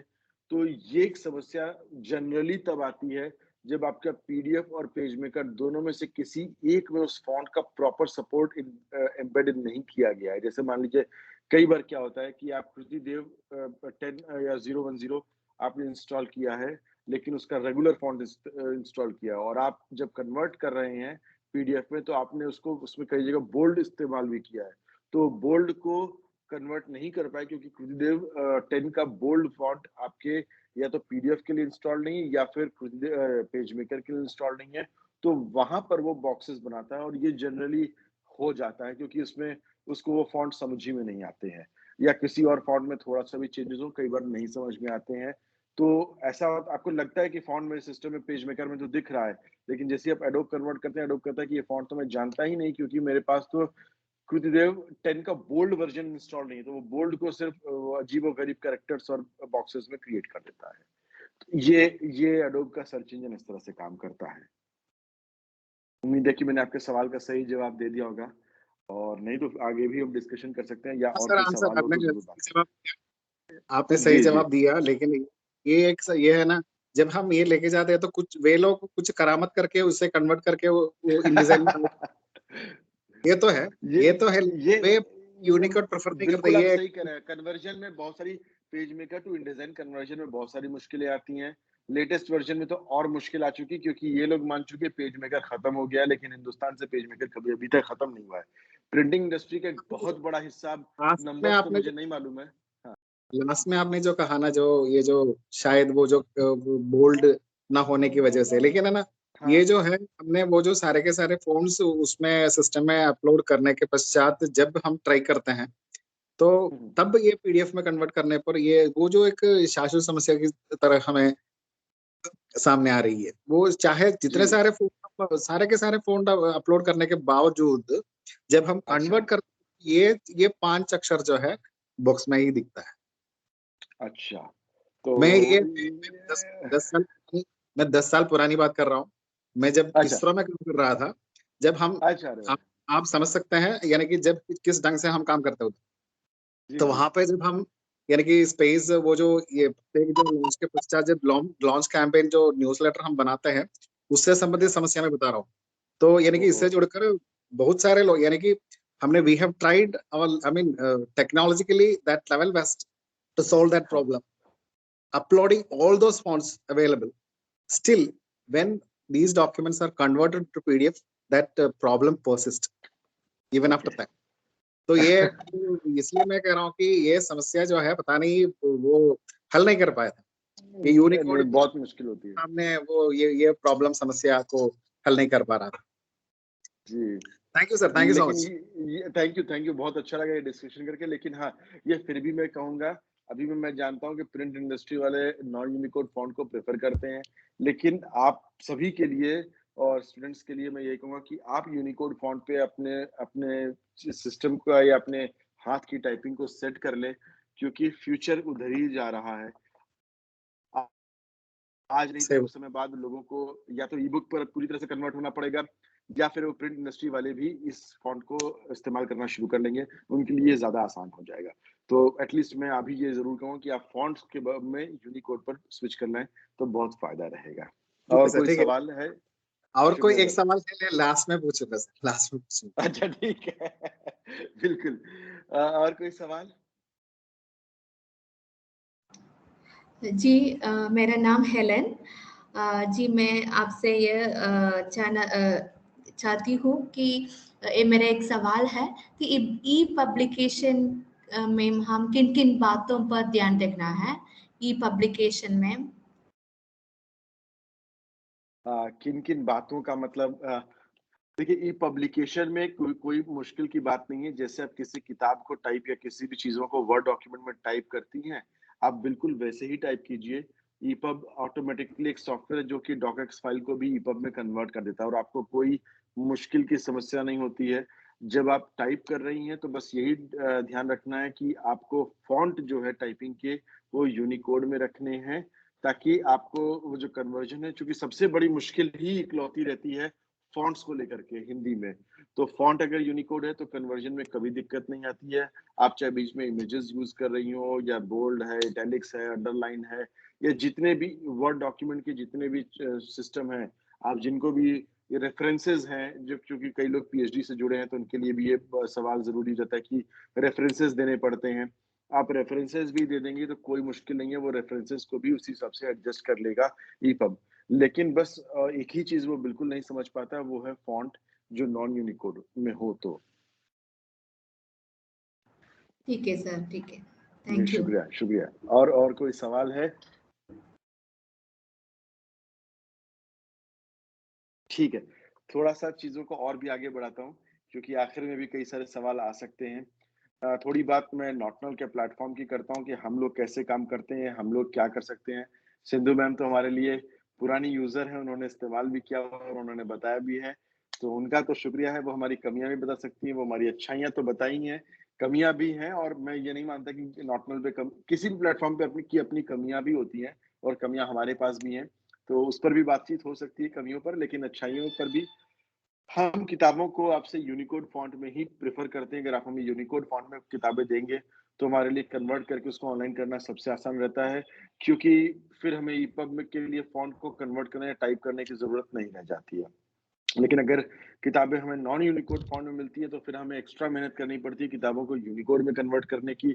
यूनिकोड में कन्वर्ट करने की वजह से हमें प्रूफ रीड भी करना पड़ता है। तो यहाँ पर एक सर्किल काम बढ़ जाता है हमारे लिए। खैर, हम किताबों को ऑनलाइन ले जाने तक लेखक से कोई भी खर्च नहीं लेते हैं और ये बहुत क्लियर है कि लेखक किसी भी रूप में हमें या हमारी टीम को कोई भी किसी भी तरह का पैसे नहीं पे करते हैं। ऑनलाइन किताब जाती है, उसका प्राइस जो है वो लेखक डिसाइड ज़्यादा करते हैं। हाँ, पब्लिशर मतलब नॉटनल और लेखक आपस में बात कर लेते हैं कितने रुपए पर किताब जा सकती है। ई-बुक है, ई-बुक का एक बहुत बड़ा फ़ायदा जिसकी वजह से लोग ई-बुक यूज़ करते हैं, वो एक तो मैडम ने ही बताया कि ज्योग्राफिकल लोकेशंस का फ़ायदा है कि कहीं भी, कभी भी अवेलेबल हो जाती है और ये हमने देखा है जब हमने शुरुआती दौर में मार्केटिंग शुरू की थी और हम तब साउथ इंडिया विज़िट किए थे, नॉर्थ ईस्ट विज़िट किए थे, तो मालूम चला कि किताबों को दिल्ली से बाहर मिलना बड़ा एक मुश्किल काम है, स्पेशली पत्रिकाएँ। अब जनवरी की पत्रिका आपको फरवरी मिलती है, फरवरी की पत्रिका आपको मार्च, अप्रैल में जाके मिलती है, तो पत्रिका का जो क्रेज़ होता है ना, वो खत्म हो जाता है कई बार। तो अगर आपको वो अंक उसी 1 दिन में या 1 घंटे के अंदर मिल जाए, तो आपको पढ़ने का मज़ा भी होता है, जिसकी चर्चा ऑलरेडी फ़ेसबुक पर और दुनिया भर में आपस में चलनी शुरू हो जाती है व्हाट्सएप पर। लेकिन आपके पास वो अंक इसलिए नहीं है क्योंकि आप तक प्रिंट कॉपी नहीं पहुँची है। तो ये एक बड़ी वजह थी जो हमने महसूस किया कि ज्योग्राफिकल लोकेशंस एक बहुत बड़ा कंस्ट्रेंट थी और इसकी वजह से अगर हम जाएँ और ज्योग्राफिकल लोकेशंस को देखें, तो ज़्यादा बड़ा मार्केट टैप कर सकते हैं। इसीलिए आज भी मैं कहता हूँ कि हमारे यूजर्स का एक बहुत बड़ा हिस्सा नॉर्थ इंडियन बेल्ट के अलावा आता है और ये मैं हर बार और हर जगह बोलता हूँ कि और ये भी मैं फील करता हूँ कि साउथ इंडिया में लोगों को ज्यादा टेक्नोलॉजी से कस्टम होने की आदत है। नॉर्थ इंडियंस थोड़ा टेक्नोलॉजी से पीछे रहते हैं, वो टेक्नोलॉजी अडाप्ट करने में कमजोर भी होते हैं। ये मेरी अपनी फीलिंग है जो मैंने महसूस किया। हो सकता है कि मैं गलत हूँ, लेकिन मेरी अपनी फीलिंग ये है कि नॉर्थ इंडियंस में टेक्नोलॉजी का एक्सेप्टेंस रेट काफ़ी कम होता है। नई चीज़ों को, नई टेक्नोलॉजी को एक्सेप्ट बहुत तेज़ी से नहीं कर पाते हैं। लेकिन जब हमने देखा कि साउथ इंडिया तो वो लोग बड़ी आसानी से, बड़ी तेज़ी से ई-बुक्स को एडजस्ट कर गए।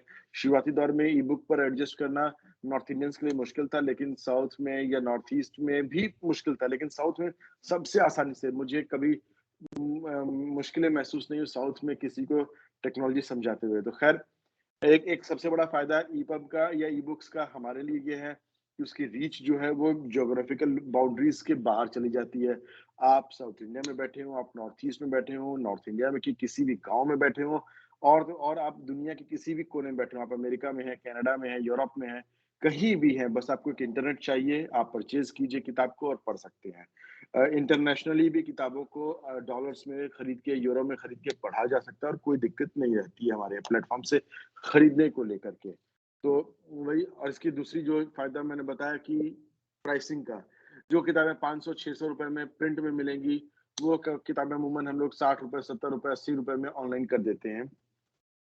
हम लेखक से बात कर लेते हैं कितने रुपए में वो चाहते हैं किताब को करना है। ज़्यादातर लेखक तो कई बार हमारी प्राइसिंग स्ट्रैटेजी को मान लेते हैं। कई बार क्या होता है लेखक बिल्कुल एडamant होते हैं कि नहीं मुझे किताब को महँगा ही रखना है, 150-200 रुपए ही रखना है। तो हम कह देते हैं आप रखने में आपका वीटो है, आप बिल्कुल कर सकते हैं, रख सकते हैं, लेकिन किताबों की सेल शायद उतनी ना रहे और बाद में इस प्राइस को कम करना पड़ सकता है। तो ये कई बार होता है किताबें महँगी होती हैं, जब सेल नहीं हो रही होती तो हम लेखक खुद ही बताते हैं कि अगर आप प्राइस कम कर लें, तो किताबें बिक सकती हैं क्योंकि 150-200 रुपए के लिए कोई ई-बुक कम ही परचेज़ करते हैं, जिनकी बहुत बड़ी मजबूरी होती है कि उनको वो किताब चाहिए और उसी वक़्त चाहिए, तो वो शायद परचेज़ कर लें। अदरवाइज़ लोग ई-बुक को 100 के आस-पास ज़्यादा महसूस कर पाते हैं, एटलीस्ट नॉर्टनल के प्लेटफ़ॉर्म पर। किंडल पर मैंने इससे बहुत कुछ अलग देखा है। किंडल पर जो किंडल किंडल अनलिमिटेड वर्ज़न उसके अलावा जो किताबें हैं, वो काफ़ी महँगी होती हैं। मतलब अगर आपके यहाँ पेपर बैग ₹300 का, तो वो किंडल वर्ज़न ₹250 ₹220, ₹230 इस तरह से रखते हैं।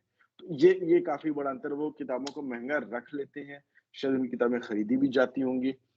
इस बारे में बहुत अंदाज़ा तो नहीं है, लेकिन लेखक जितने जो जान-पहचान के लोग हैं, वो ये बताते हैं किंडल पे किताबें महँगी किताबें कम बिकती हैं, किंडल किंडल अनलिमिटेड वर्ज़न में किताबें ज़्यादा बिक जाती हैं। तो ये एक बड़ी वजह है कि जिसकी वजह से लोग किताबें खरीदते हैं। मान लीजिए हमने किताब को ₹100 पर सिद्धू मैम की किताब है और हमने उसको ऑनलाइन किया, ₹100 उसका प्राइस रखा। जब मुझे वो किताब पढ़नी होगी तो मुझे वो ₹100 ऑनलाइन पे करने पड़ेंगे। जैसे ही मैं ₹100 पे करता हूँ, तो 2 चीज़ें नॉटनल ऑटोमैटिकली करता है।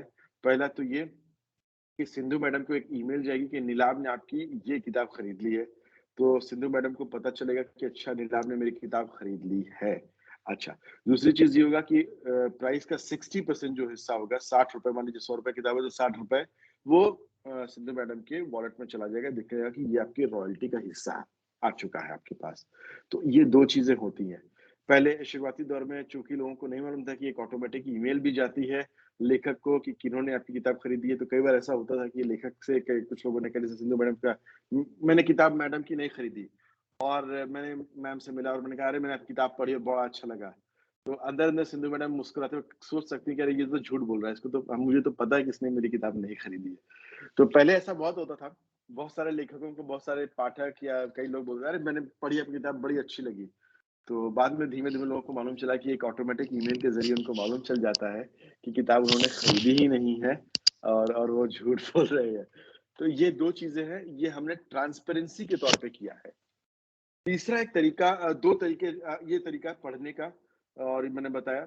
तीसरी चीज़ है जिस तरह से जो हम लेखक को भी देते हैं और आपके लिए भी फ़ायदा है कि आपने एक तरीके से जो आप किताब पढ़ना चाहें तो आप पे एज़ यू गो, मतलब आप किताब का मूल्य पे करें और उसको पढ़ सकते हैं। दूसरा तरीका ये है कि किसी ने हाथ उठाया, बस 1 मिनट, ये खत्म कर दूँगा। दूसरा तरीका ये है कि आप एक एनुअल सब्सक्रिप्शन मॉडल भी होता है। सालाना आप एक मुश्त एक अमाउंट दे दें और साल भर सारी किताबें और पत्रिकाओं के अंक को फ्रीली पढ़ सकते हैं। शायद मैडम ने वही लिया था, उन्होंने मुझे अभी बताया, सिद्धू मैडम ने एक आध साल पहले वही कुछ ऑफर लिया होगा। और तीसरा तरीका ये भी रहता है कि हमारे पास कई सारे कॉलेजेस और यूनिवर्सिटीज़ हैं, जो हमारे कंटेंट को सब्सक्राइब करते हैं 1 साल के लिए, 2 साल के लिए, 5 साल के लिए, जिसके तहत हम वहाँ की फैकल्टी, वहाँ के स्टूडेंट्स के लिए सारी किताबों और पत्रिकाओं के अंकों को फ्री कर देते हैं, तो उनको भी पढ़ा जा सकता है। और ये सारी एनालिटिक्स लेखक को मालूम चलती है किस कॉलेज से, किस यूनिवर्सिटी से कितने लोग मेरी किताब पढ़ रहे हैं, कहाँ-कहाँ से क्या आ रहा है, क्या बन रहा है। तो एक तरह से हम पूरे ट्रांसपेरेंट मॉडल में यकीन करते हैं कि लेखकों को लगातार मालूम चलता रहे कि उनकी किताबें पढ़ी जा रही है कि नहीं और जो लोग पढ़ रहे हैं वो कौन लोग हैं और कहाँ से पढ़ रहे हैं। ठीक है, अभी जो सवाल आ रहे थे मैं उसको जरूर लेना चाहूंगा। किसी ने हाथ खड़ा किया था। हेलो। मेरी आवाज आ रही है? जी बिल्कुल आ रही है। नीलाभ जी नमस्कार। मैं झारखंड से भारती सिंह। जी जी मैम। मैं बहुत देर से सुन तो रही हूँ, क्योंकि ई बुक के बारे में बहुत डिटेल मेरी जानकारी नहीं है। और और मैं ये बात मेरे मन में मैं सुन रही थी। मैं सॉरी सिंधु जी, मैं वीडियो ऑन नहीं कर सकती, मैं बहुत माइग्रेन से बहुत ज्यादा पीड़ित हूँ। नहीं आप कोई तो बात नहीं, आपकी आवाज सुनकर ही अच्छा लग रहा है और आपसे बात करते हुए अच्छा लगा। प्लीज बताएं। तो मैं ये जानना चाह रही, इसलिए नहीं, एक बात के लिए हंसी इसलिए मुझे आई कि आपने कहा कि नॉर्थ इंडिया वाले जो है वो टेक्निकल ढंग से बहुत संपन्न नहीं है। संपन्नता तो मेरी नहीं कहूंगा मैम, एक्चुअली एडजस्टमेंट्स की दिक्कत मैं कहता हूँ, कई बार नहीं हाँ होती है। पर खैर आगे बताएं। हाँ मेरी समस्या ये है नीलाभ जी कि मैंने नन्नल पे भी पढ़ा है, मुझे जहां तक याद है कि मेरे कुछ मित्रों ने सजेस्ट किया है मुझे पढ़ने के लिए। जी तो जी। शायद कुछ ऐसी चीज है जो मैंने पढ़ी। मेरी ये मुश्किल है नीलाभ जी, मैं एक जानना चाहूंगी कि मेरी खुद की एक लाइब्रेरी है संपन्न, मैं ये यकीन भी करती हूँ या मुझे कंफर्टेबल लगता है हार्ड बाउंड किताबों को लेकर के पढ़ना, हार्ड बिल्कुल। कॉपी लेके पढ़ना, उनकी जो छुअन, उनका स्पर्श।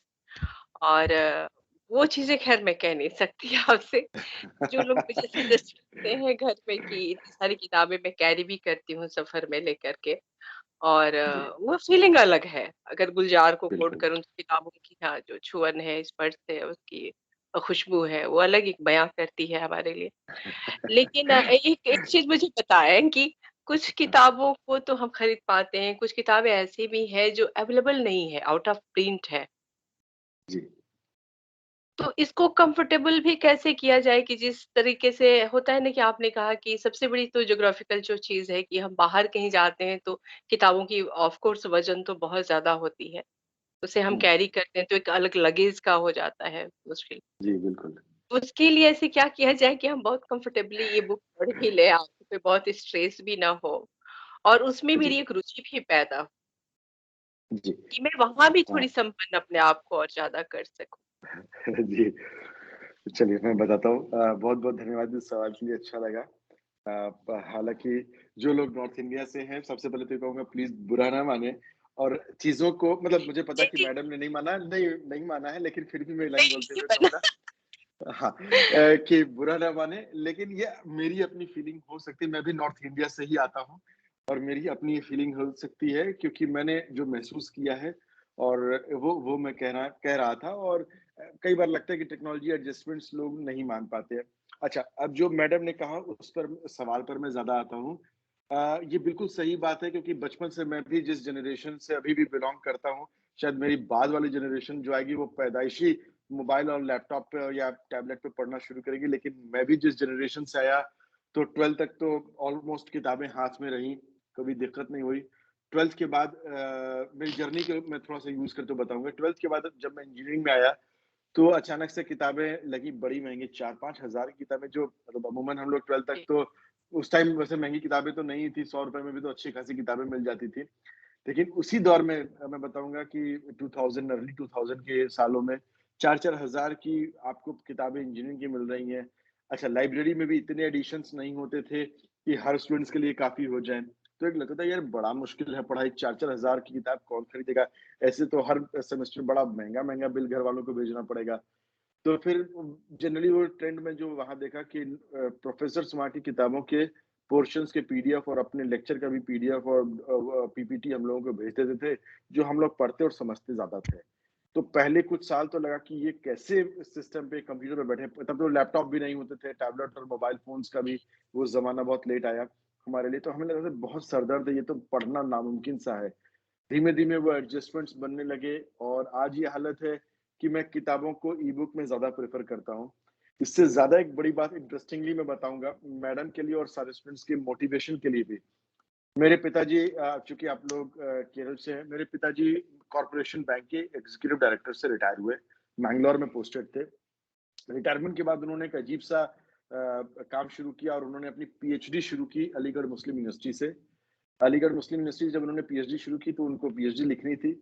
उसके लिए उन्होंने किताबें खरीदने के बजाय एक आईपैड खरीदा और आईपैड पर मुझे लगता है 2-4 हजार किताबें डाउनलोड की, खरीद खरीद के ही सही, कुछ फ्री थी कुछ खरीद के, जो भी उन्होंने डाउनलोड की। और अपनी पूरी पीएचडी शायद एक भी किताब बिना परचेज की प्रिंट फॉर्मेट में पूरी पीएचडी लिख करके और अभी कुछ टाइम पहले दिसंबर में उन्होंने सबमिट की। तो मुझे मालूम है कि एक नया तरीका, और मुझे लगता है कई बार कि मेरे पिताजी इस उम्र में एडजस्ट कर ले जाते हैं, तो एडजस्टमेंट्स काफी आसान हो सकते हैं। लेकिन इसके लिए वही कहूंगा कि सही टेक्नोलॉजी का सहारा बहुत जरूरी होता है, जैसा मैडम ने कहा। इसके लिए अच्छे मोबाइल फोन या टैबलेट, स्पेशली टैबलेट्स हो तो काफी अच्छा रहता है, क्योंकि वो थोड़ी सी बड़ी स्क्रीन होती है, मोबाइल से थोड़ी ज्यादा बड़ी स्क्रीन होती है, लैपटॉप की तरह भारी और बहुत बड़ा नहीं हो जाता है, तो ज्यादा आसान रहता है।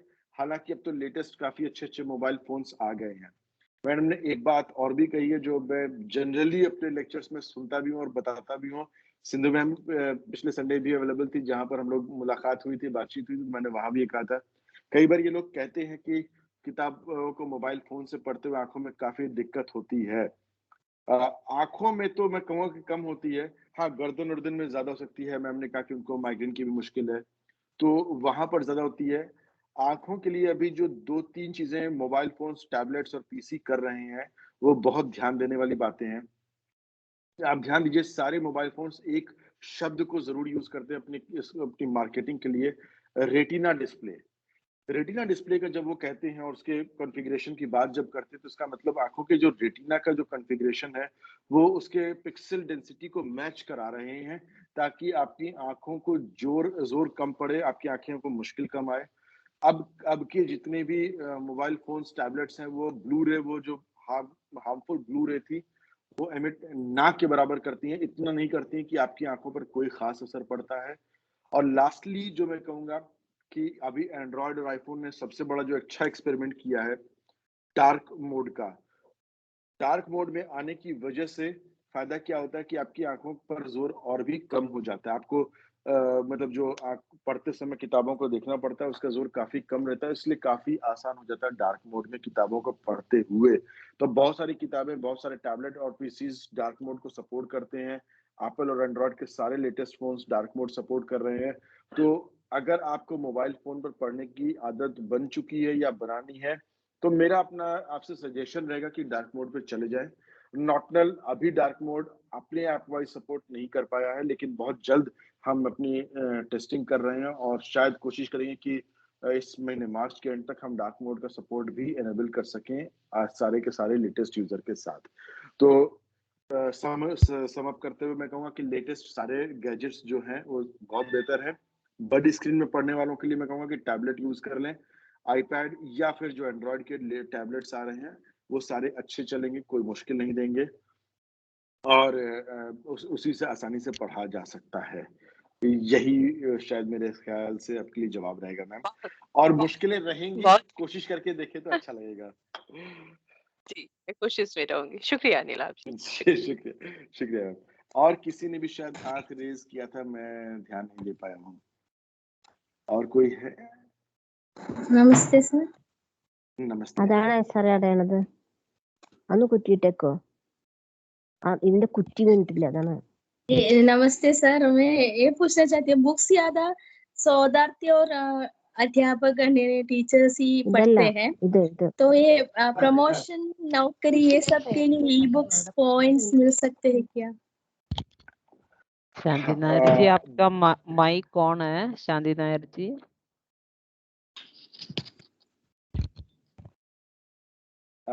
जी, इस समय कॉम्पिटिटिव एग्जाम के लिए हम नॉटनल की जर्नी को 2 भाग में डिवाइड करते हैं, प्री कोरोना और पोस्ट कोरोना। प्री कोरोना तक के लिए नॉटनल एक लोगों के लिए कॉम्प्लीमेंट्री था, जिनको किताबें ई बुक प्रिंट में नहीं अवेलेबल थी, वो ई बुक में अवेलेबल हो जाती तो ही वो आकर के हमारे पास पढ़ते थे। लेकिन पोस्ट कोरोना लोगों ने काफी एडजस्टमेंट्स बनाए। जो मैम ने अभी सवाल पूछा, मैं यकीन मानिए पिछले 1 साल में ऐसे फोन ऑलमोस्ट हर दिन आए हैं कि कौन सा मोबाइल, कौन सा टैबलेट, कौन सा पीसी लिया जाए ताकि पढ़ना आसान रहेगा। और सिर्फ नॉटनल ही नहीं, ये सारे सॉल्यूशन मैं इस तरह से देता हूँ कि अगर आपको कल को कोई किताब किंडल पे अच्छी लगे तो आप किंडल पढ़ के देखिए, आपको कल को कोई किताब गूगल बुक्स पे अच्छी लगे तो आप बिल्कुल वहां से भी खरीद के पढ़ के देखिए। तो प्रॉब्लम सिर्फ मतलब ये फायदा नॉटनल के लिए नहीं है, आप सारे जो एप्स हैं वो अब इस समय iOS और एंड्रॉयड प्लेटफॉर्म्स पर हैं और एंड्रॉयड और iOS वाले कोई भी टैबलेट लेने से आसान रहता है। हजारों लाखों किताबें आपके जेब में है एक तरह से, जिनको पढ़ पाना बहुत बड़ी मुश्किल नहीं रहता है। ये एक चीज है। तो पोस्ट कोरोना हमने ये भी देखा है कि लोगों का काफी इंटरेस्ट आया कॉम्पिटिटिव एग्जाम्स के लिए और हम लगातार किताबों को डेवलप करवा रहे हैं, पुरानी डेवलप्ड किताबों को ऑनलाइन कर रहे हैं नौकरियों के लिए, कॉम्पिटिटिव एग्जाम्स के लिए। तो अभी कई किताबें हैं और पिछले अगले कुछ महीनों में कई किताबें आ रही हैं, कॉम्पिटिटिव एग्जाम्स पर फोकस करेंगी, चाहे आपकी नौकरियों के लिए और आगे की पढ़ाई और आगे के एग्जाम को पास करने के लिए। तो आप प्लीज जुड़े रहें, बिल्कुल वहां पे आपको कई सारी किताबें मिल रही और ज्यादा बढ़ती चली जाएंगी। सर, ये बुक खरीदने के बाद हम किसी मित्र को ये शेयर कर सकते हैं क्या? नहीं, ये शेयर नहीं हो सकता है। इसको मतलब शेयर करने के लिए आपको बुक का प्राइस दोबारा पे करना पड़ता है। तो जैसे मैंने सिंधु मैम की किताब खरीदी है और मैं आपको भेजना चाहता हूँ, तो मुझे दोबारा उस बुक का प्राइस पे करके और किताब को गिफ्ट किया जा सकता है। ये एक तरीका रहता है, पर किसी को पूरी तरह से आप खरीदें और किताब शेयर कर दें, ये मुमकिन नहीं रहता है इस टेक्नोलॉजी पर अभी के लिए। मैम आप म्यूट हैं सिंधु मैम।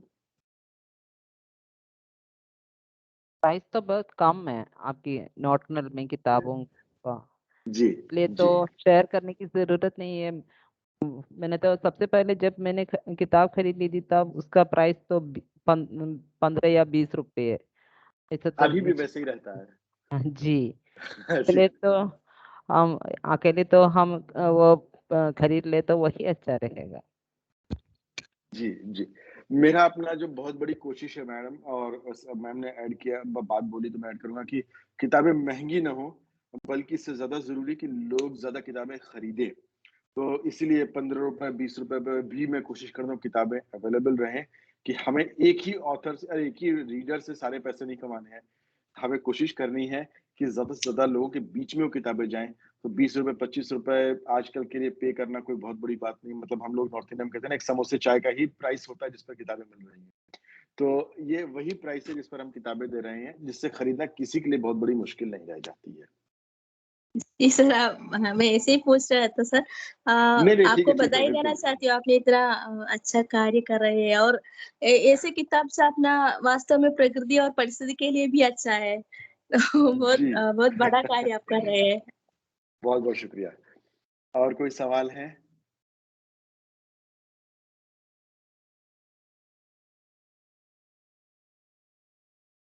मैम ने जैसा बताया था, लगभग इस समय नॉट 5000 के आसपास किताबें हैं। ये बस 5 मिनट की मेरी बात और रह जाएगी, 5 मिनट भी नहीं और समाप्त है ही है। नॉट पे लगभग 5000 के आसपास किताबें इस समय हैं। 130 पत्रिकाएं हैं जो हमने ऑनलाइन की हुई है इस समय। मैम ने भी बताया था कई पत्रिकाओं के पुराने से पुराने अंक को डिजिटाइज किया है, जिससे मैं कहूँगा तो युद्धरत आम आदमी बड़ी पुरानी पत्रिका है जो रमणिका गुप्ता मैडम निकाल रही थी। अब उनका देहांत हुआ 2-3 साल पहले। उनकी पत्रिका मेरे ख्याल से 1780s के दशक से शुरू हुई थी और वहाँ से हमने लगभग उनके सारे अंकों को डिजिटाइज करके ऑनलाइन किया हुआ है। यही हाल कई पत्रिकाओं का तद्भव है, लम्ही है, बनास जन है। आपको सारे के सारे अंक, लगभग सारे अंक मिल जाएंगे। कुछ कई पत्रिकाओं के सारे अंक है, कई पत्रिकाओं के कुछ अंक नहीं है, बल्कि बाकी सारे अंक है। तो ये काम जरूरी है जो हम कर रहे हैं कि नए पत्रिकाएं नए अंक लाने के साथ साथ पुराने अंकों को डिजिटाइज कर रहे हैं, उनको अवेलेबल करा रहे हैं। दूसरी कोशिश यही काम हम किताबों के साथ भी कर रहे हैं कि पुराने अंकों को डिजिटाइज, पुरानी किताबों को डिजिटाइज कर रहे हैं ताकि रेयर किताबें आपको जो प्रिंट में अवेलेबल नहीं है वो मिल सके। अभी क्या हुआ है कि पहले हो रहा था धीमे धीमे, लेकिन अब ज्यादा हो रहा है कि कई बड़े लेखक प्रोफेसर्स अपनी किताबों को सीधा ई बुक प्लेटफॉर्म पर ही ऑनलाइन करने में इंटरेस्टेड हैं, क्योंकि ई बुक को भी एक मतलब इंडियन गवर्नमेंट के द्वारा एक बाकायदा प्लेटफॉर्म और किताब के तौर पर स्वीकृति मिली है रिसर्च के लिए भी। तो हम आईएसबीएन के साथ प्रॉपरली एक किताब की शक्ल में उसको छापते हैं ताकि उसको रिसर्च स्कॉलर्स भी इस्तेमाल कर सकें। तो कई बड़े प्रोफेसर्स और लेखक ने अपनी कई किताबें सिर्फ और सिर्फ ई बुक फॉर्म में नॉटनल के साथ ही ऑनलाइन की हुई है, वो प्रिंट में अवेलेबल भी नहीं है।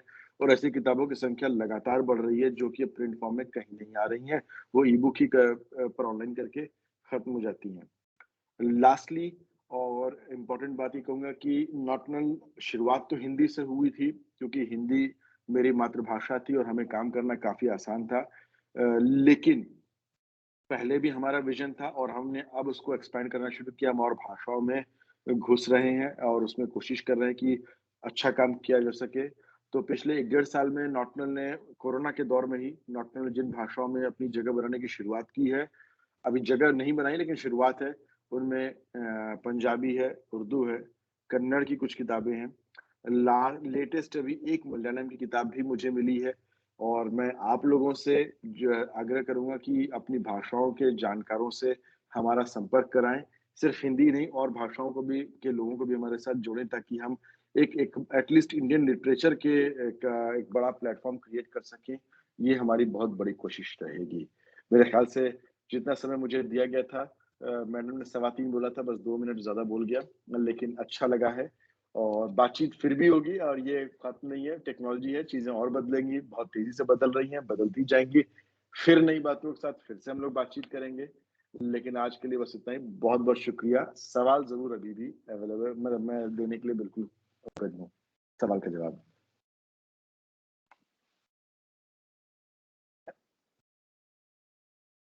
जी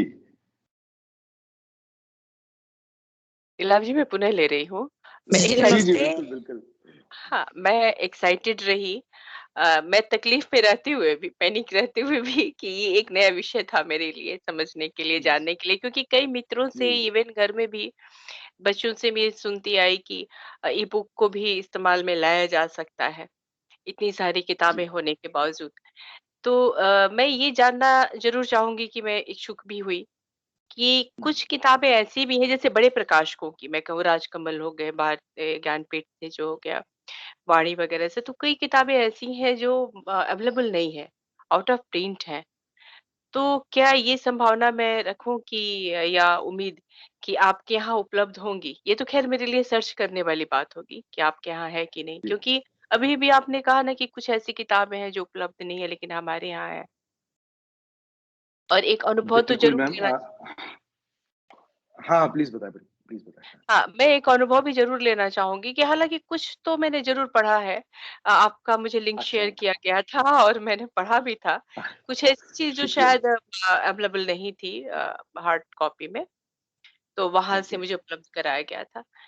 तो मैं ज़रूर ये कोशिश ज़रूर करूँगी कि कुछ किताबें ऐसी हो जो आपके यहाँ से लेकर के पढ़ी जाएँ, ख़ास तौर से वो जो शुक्रिया। मार्केट में अभी नहीं है, हार्ड कॉपी में नहीं है। तो जी वो अनुभव और बाकी चीज़ें मैं आपसे संपर्क करके ज़रूर शेयर करना चाहूँगी और आप अपने आप को बिल्कुल। और ज़्यादा संपन्न करूँगी। मैं बार-बार इस बात पे जोर बिल्कुल। दे रही नहीं मैम, मैं ये लगातार कहता हूँ कि अभी नॉर्टनल में और ई बुक्स में कमियां हैं। मैं वो कहता हूँ ना कि अब ई बुक बीच में बस एक तरह से पैदा हुआ था बच्चे की तरह, और फिर उसका डेवलपमेंट रुक गया था। अभी वो पोस्ट कोरोना लोगों के इंटरेस्ट की वजह से डेवलप कर रहा है। तो अभी उसको अभी अपनी शैशव अवस्था से बढ़ करके और एक तरह से युवा अवस्था में जाना है, और वो जा रहा है, और यही हाल हमारे साथ भी है। तो मैं ये मानूंगा और जरूर मानूंगा कमियां बनी रहेंगी, तो थोड़े एडजस्टमेंट्स में मुश्किलें हो सकती हैं, और धीमे-धीमे हम उसको और बेहतर बना रहे हैं। ये एक बात। दूसरी बात ये कि हाँ, कई सारी किताबें जो प्रिंट में अवेलेबल नहीं हैं, उनको हम लाने की लगातार कोशिश कर रहे हैं। हम सीधे तौर पे किसी भी किताब को ऑनलाइन नहीं कर सकते जब तक कि हमें उसकी कॉपीराइट क्लीयरेंस लेखक या प्रकाशक से न मिली हो। तो जो थी। किताबों की क्लीयरेंस मिल जाती हैं, हम उनको ऑनलाइन कर लेते हैं। जिनकी नहीं मिल पाती है, उनके लिए इंतज़ार करते हैं या उनके लिए हम हेल्प माँगते हैं। आपको लगे कोई किताब नहीं है और आप लेखक या उनके परिवार वालों से, अगर लेखक इस दुनिया में नहीं है, तो उनके परिवार वालों से संपर्क कराएं, ताकि हम उनसे बात करके और उनकी किताबों को ऑनलाइन कर सकें। तो ये हम खुद करना चाहते हैं, कर ही यही काम कर रहे हैं, लेकिन कई बार लोगों का मुश्किल ये होती है कि लोग ऑनलाइन देने पे हिचकिचाते हैं, या हम परिवार वालों तक नहीं पहुंच पाते हैं। जी, मेरी कोशिश होगी नीलाभ जी। और एक चीज़ तो मेरे लिए सहूलियत सबसे बड़ी ये हुई कि मैं बहुत ज़्यादा इस बात में भी यकीन करती हूँ कि जैसे मेरे जो फ्रेंड सर्किल है या जो भी पढ़ने-लिखने जी वाले लोग, इच्छुक ज़रा भी, जी तो मैं उनको जी। किताबें उपहार स्वरूप ज़रूर देती रही हूँ। तो बिल्कुल इसलिए बिल्कुल। कालिया जी का एक संस्मरण के रूप में रहा है गालिब छूटी शराब। वो जी जी ऐसा बिल्कुल। हाँ, वो ऐसी चीज़ रही कि मैंने वो किताब उसकी कम से कम 4 प्रतियाँ खरीदी और अंत नहीं हम्म। कभी पढ़ पाई, क्योंकि वो किसी न किसी को मुझे गिफ्ट देनी पड़ गई। अरे वाह। तो ऐसी सिचुएशन में ये मेरे लिए बड़ी सहूलियत होगी कि मैं आपके यहाँ से कुछ लेकर के उनको डायरेक्ट ना भेज करके भी ई-बुक के माध्यम बिल्कुल से मैं उन्हें गिफ्ट कर सकती हूँ। चलिए, बिल्कुल बहुत बिल्कुल मैम। बहुत ही अच्छा लगा नीलाभ जी सुन करके और मुझे अच्छा समझ लगा, मुझे भी अच्छा लगा। बहुत और बहुत शुक्रिया मैम, उम्मीद अपनी सेहत करती का हूँ कि ख्याल आगे रखें। ज़रूर, ज़रूर जी, बहुत शुक्रिया और बहुत आगे आपसे मैं संपर्क करूँगी। बिल्कुल ठीक, बिल्कुल सिंधु करें। जी, मैं अपना मोबाइल नंबर भी इस कॉल के बाद दे दूंगा, ताकि जिनको सीधी मैं मुझसे बात करनी है तो वो कर सकते हैं। हाँ, ज़रूर। सिंधु जी से भी मेरी बात हो जाएगी तो मैं ले लूँगी जी। जी जी जी जी जी। जी मैम। एक बार तो एक किताब का प्रकाशन वो प्रिंट रूप में हो चुका है, वो उसी का भी हम ई बुक कर सकते हैं ना? जी जी, बिल्कुल कर सकते हैं। अगर आपने प्रकाशक को से के साथ जो एग्रीमेंट हुआ है, उसमें ई-बुक राइट्स उनको नहीं दिए हैं। तो अभी जितने भी बड़े लेखक या जो हैं, वो यही करते हैं, प्रकाशकों को प्रिंट के राइट्स देते हैं और ई-बुक के राइट्स रोक लेते हैं, क्योंकि कॉपीराइट एक्ट 2013-14 के एक अमेंडमेंट में ये कहा गया है कि प्रिंट के राइट्स और ई-बुक के राइट्स अलग-अलग हैं। तो आप किसी प्रकाशक को प्रिंट के राइट्स देती हैं और दूसरे प्रकाशक को ई-बुक के राइट्स दे सकती हैं। नॉर्टनल कभी भी आपसे प्रिंट के राइट्स नहीं लेता है। अभी तक जितनी भी किताबें आई हैं, वो सिर्फ़ और सिर्फ़ ई-बुक के राइट्स को लेकर के ही आई हैं। हम आपके डिजिटल राइट्स ही लेते हैं, प्रिंट के राइट्स नहीं लेते हैं। तो आप हमारे यहाँ से किताबें जो छपी हैं, कल को बाद में कोई चाहे कि उसको प्रिंट करवा लिया जाए, तो लीगली हमें कोई समस्या नहीं है, आपको भी कोई मुश्किल नहीं है, आप बिल्कुल ला सकती हैं। इनफैक्ट कई बार तो हम ही हेल्प कर देते हैं। जब स्टूडेंट्स या कोई पूछता है कि अरे ये किताब प्रिंट में कहाँ से मिलेगी? तो हम बताते हैं कि ये वहाँ चले जाइए, उनके प्रकाशक से आइए, और लीगली हम किसी भी रूप में बाध्य मतलब रोकते नहीं आपको कि आप प्रिंट में नहीं ला सकती अपनी किताबों को। तो केरल के हमारे मित्रों से भी हम बताएंगे कि आपके आपसे संपर्क करना है, वो मलाला की जी, बिल्कुल। मलयालम की किताबों के लिए करवाइए तो ये तो और भी अच्छा रहेगा। मैं चाहूँगा जी कि मलयालम के एक बहुत बढ़िया ऑनलाइन प्लेटफ़ॉर्म हम क्रिएट कर पाएँ। जी। तो आपका प्रचार भी, आपके नॉर्टनल का प्रचार भी ज्यादा करना चाहिए, मुझे ऐसा लगता अरे है कि शुक्रिया। अधिक से अधिक ये लोग तो उसके लोगों को या पुस्तकालय लाइब्रेरी वालों को भी इसकी जानकारी नहीं है, तो जी, इसलिए जी, जी। आपकी तरफ से भी कुछ कोशिश होनी चाहिए। बिल्कुल, बिल्कुल। नहीं, हम लोग भी कर एक्चुअली हम लोग हर शहर घूम-घूम के कर रहे थे। पिछला 2 साल तो सभी लोग घर में बैठे थे, हम भी घर में बैठ गए। लेकिन हम लोग एक दौर था कि मैम सही बताऊँ तो केरल का एक-एक शहर दौड़-दौड़ के हम लोग यूनिवर्सिटीज़ और कॉलेजेस गए थे। 2 मतलब एक-एक ऐसा करते थे कि महीने की एक ट्रिप मारते थे कि एक-एक स्टेट 1 महीना दे देंगे। ऐसे हम लोगों ने हर शहर घूमा हुआ है। तो कोशिश करेंगे कि आपसे आपके पास फिर से आएँ और वहाँ पर भी बातचीत करें और या फ़ोन पर भी बातचीत करके स्टूडेंट्स के लिए अगर कुछ कर पाएँ आपके कॉलेज में तो अच्छा लगेगा। फोन पर ही बात चलते हैं। हाँ, अभी हम लोग इसके बाद इसको फ़ोन पे लेकर के आगे बढ़ाते हैं मैम, ये बेहतर रहेगा। जी। जी। और कोई सवाल?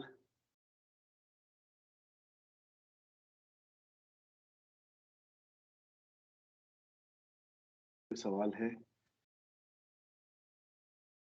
सर मैं एक चीज पूछना चाहूंगी। जी।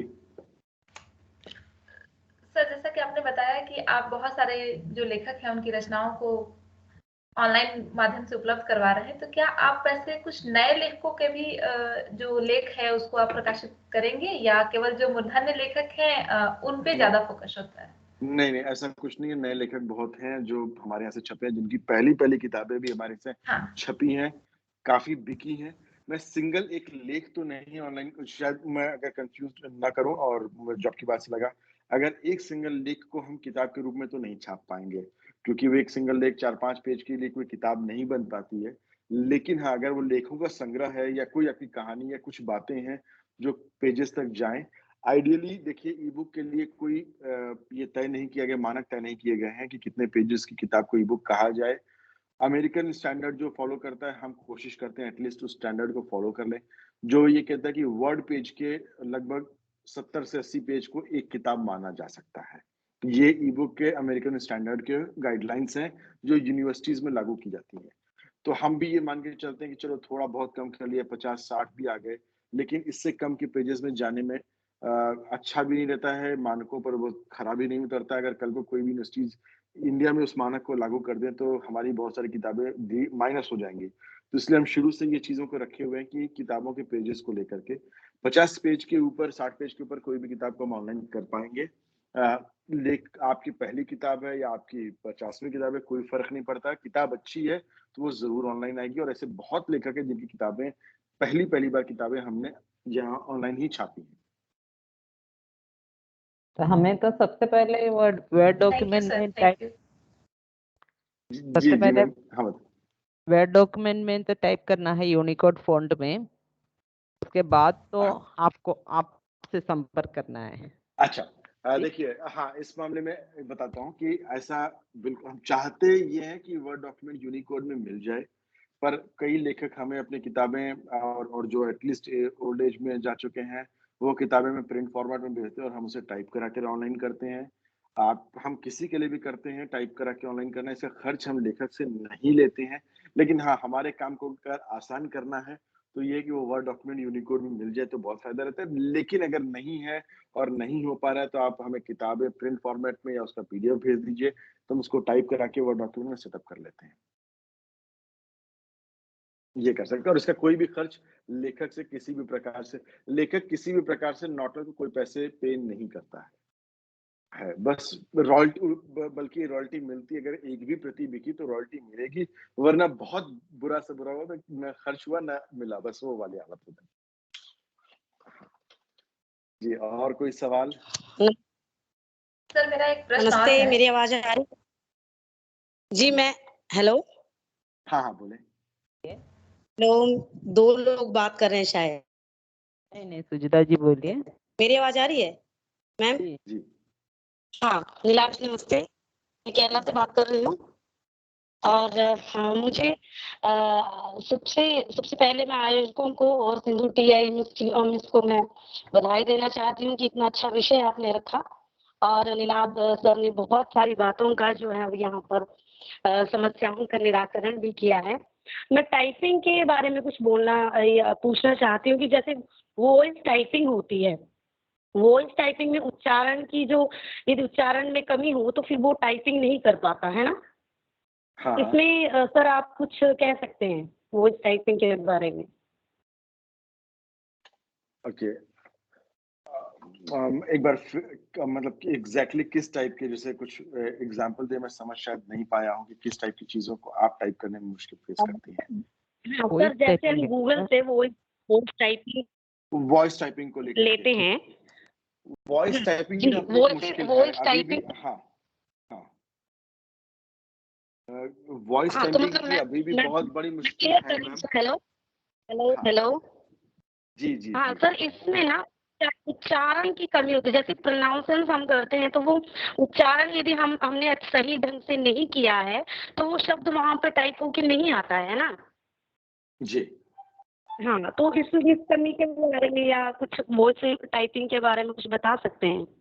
वॉइस टाइपिंग देखिए अभी बहुत प्रिमिटिव स्टेज पर है। तो मैंने कहा ना कि ये ई बुक से भी ज्यादा छोटा बच्चा है अभी वॉइस टाइपिंग को लेकर के। ई बुक तो फिर भी उसके पहले आ चुका था। तो वॉइस टाइपिंग पर लगातार काम चल रहा है। अभी मैंने जैसा बताया ना कि हिंदी या अंग्रेजी रोमन लिपियों के इतर अभी बहुत सारे डेवलपमेंट रुके हुए हैं, और यही हाल हिंदी का भी है कि बहुत सारे डेवलपमेंट बहुत स्पीडली नहीं गए हैं।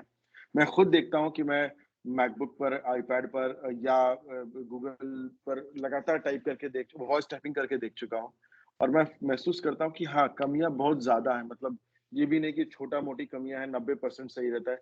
अभी एक बहुत बड़ा गैप है जो वॉइस रिकॉग्निशन सिस्टम को करना है।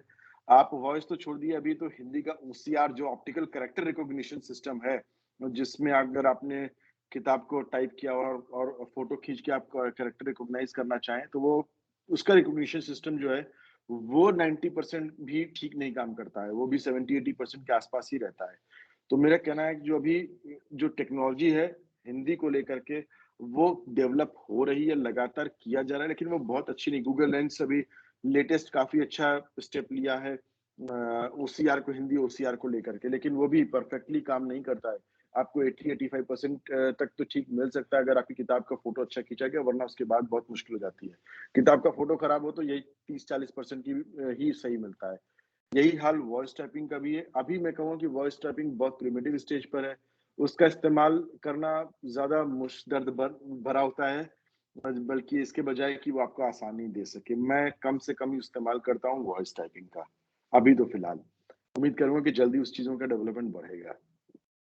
एक बार तो माइक्रोसॉफ्ट के बालेंद्र शर्मा ददी जी का व्याख्यान हुआ था, तब हमने तो यही सवाल किया था, तो उन्होंने बताया कि वो धीरे धीरे तो वो ठीक हो जाएगा। हमारे वो इसका पहचान होने पर तो वो ठीक हो जाएगा।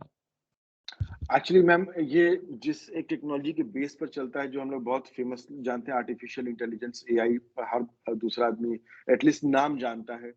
तो जैसे जैसे आर्टिफिशियल इंटेलिजेंस की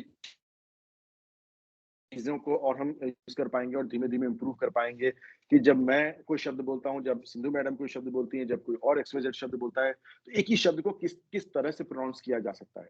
तो जैसे जैसे वो रिकॉग्निशन सिस्टम बेहतर होता जाएगा, ये आपके वॉइस टेक्नोलॉजी पर भी इम्प्रूवमेंट्स आएंगे। ये बेसिक है।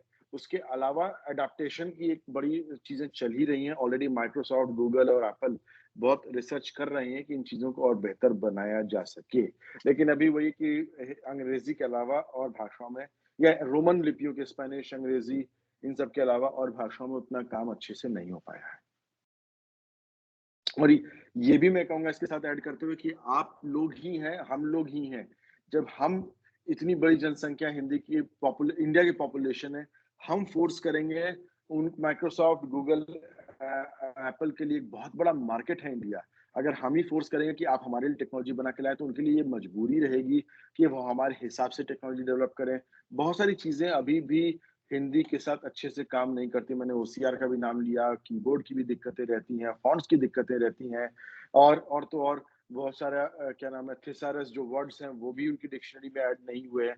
तो ऐसे बहुत बड़ी समस्याएं हैं जो लगातार अभी रिजॉल्व करने की कोशिश कर रहे हैं। आप लोग फोर्स करें लगातार इस्तेमाल करते हुए कि चीजें हिंदी में डेवलप हों। आप ध्यान दें तो बड़ी बड़ी वेबसाइट्स जो हैं, इवन गवर्नमेंट ऑफ इंडिया की वेबसाइट हिंदी का सर्च इंजन यूज नहीं करती हैं। आप अगर वहां पर हिंदी में कोई शब्द टाइप करके सर्च करें तो वो कई बार सर्च इंजन रिस्पॉन्ड नहीं करता है। तो ये हमें और आपको, और या बड़ी बड़ी वेबसाइट से आप फ्लिपकार्ट चले जाइए, अमेजन चले जाइए, आप हिंदी में कोई चीज सर्च करके देखिए तो आपको एक भी चीजें नहीं मिलेंगी, क्योंकि उनका सर्च इंजन हिंदी सपोर्ट नहीं करता है। यही एक ये हमें मजबूर करना है कि वो लोग इस तरह से चीजों को रिस्पॉन्ड करें। जैसे नॉर्टर्न में हमने कोशिश की है कि अंग्रेजी के अलावा जिस भाषा की किताब है, हिंदी किताब है तो हिंदी का सर्च इंजन काम करे, मलयालम की किताब है तो मलयालम का सर्च इंजन काम करे, तो आप डालें और वो सर्च इंजन काम करे। ये हमें और भाषाओं और किताबों के साथ लगातार करना पड़ेगा।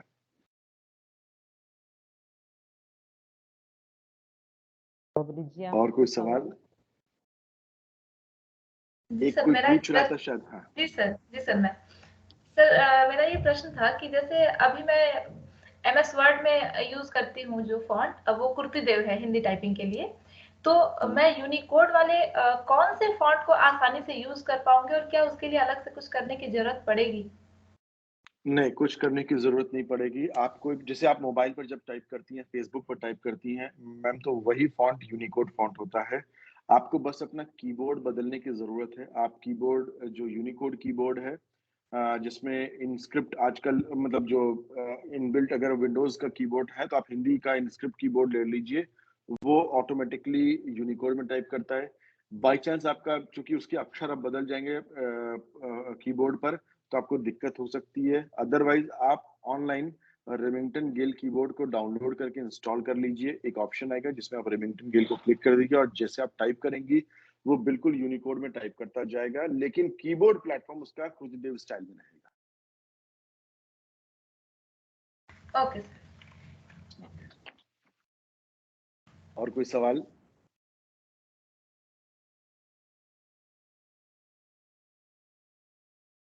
तो कोई सवाल नहीं दिखता है।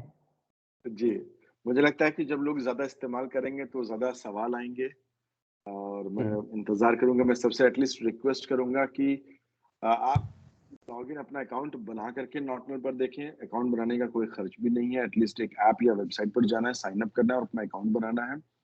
आपको एटलीस्ट मालूम तो चलेगा ई बुक्स पे हम क्या कर रहे हैं, या फिर और प्लेटफॉर्म्स पर जाकर देखें तो मालूम चलेगा कि वहां पर चीजें क्या आ रही हैं, क्या काम हो रहा है, और इस तरह से आप उसका फायदा उठा पाएंगे।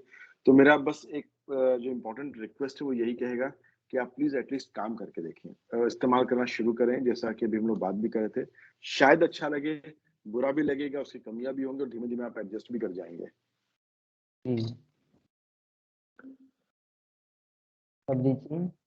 धन्यवाद सर, आपने बड़े ही बारीकी से यूनिकोड और नॉन यूनिकोड में अंतर हम लोगों को समझाया, और साथ ही ई पब्लिकेशन के बहुत सारे फायदे जो जिससे आज तक हम लोग अनजान थे उससे भी हमें अवगत कराया। सर आपका बहुत बहुत धन्यवाद।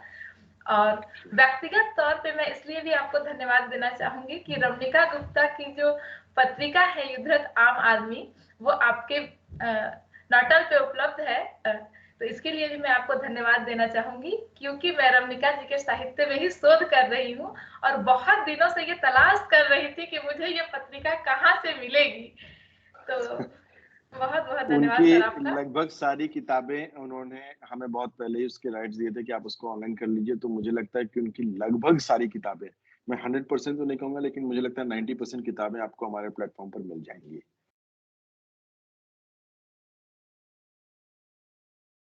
जी जी सर बहुत धन्यवाद। मैं उनकी लगभग सभी किताबें ही लेना चाहूंगी। अभी मैंने उनकी कुछ किताबें जो है दिल्ली से मंगवाई है कुरियर का खर्च दे करके, तो मुझे बहुत अच्छा लगा कि आपके पास ये सारी चीज उपलब्ध है। मैं जरूर आपसे जुड़ूंगी और उसका लाभ उठाऊंगी।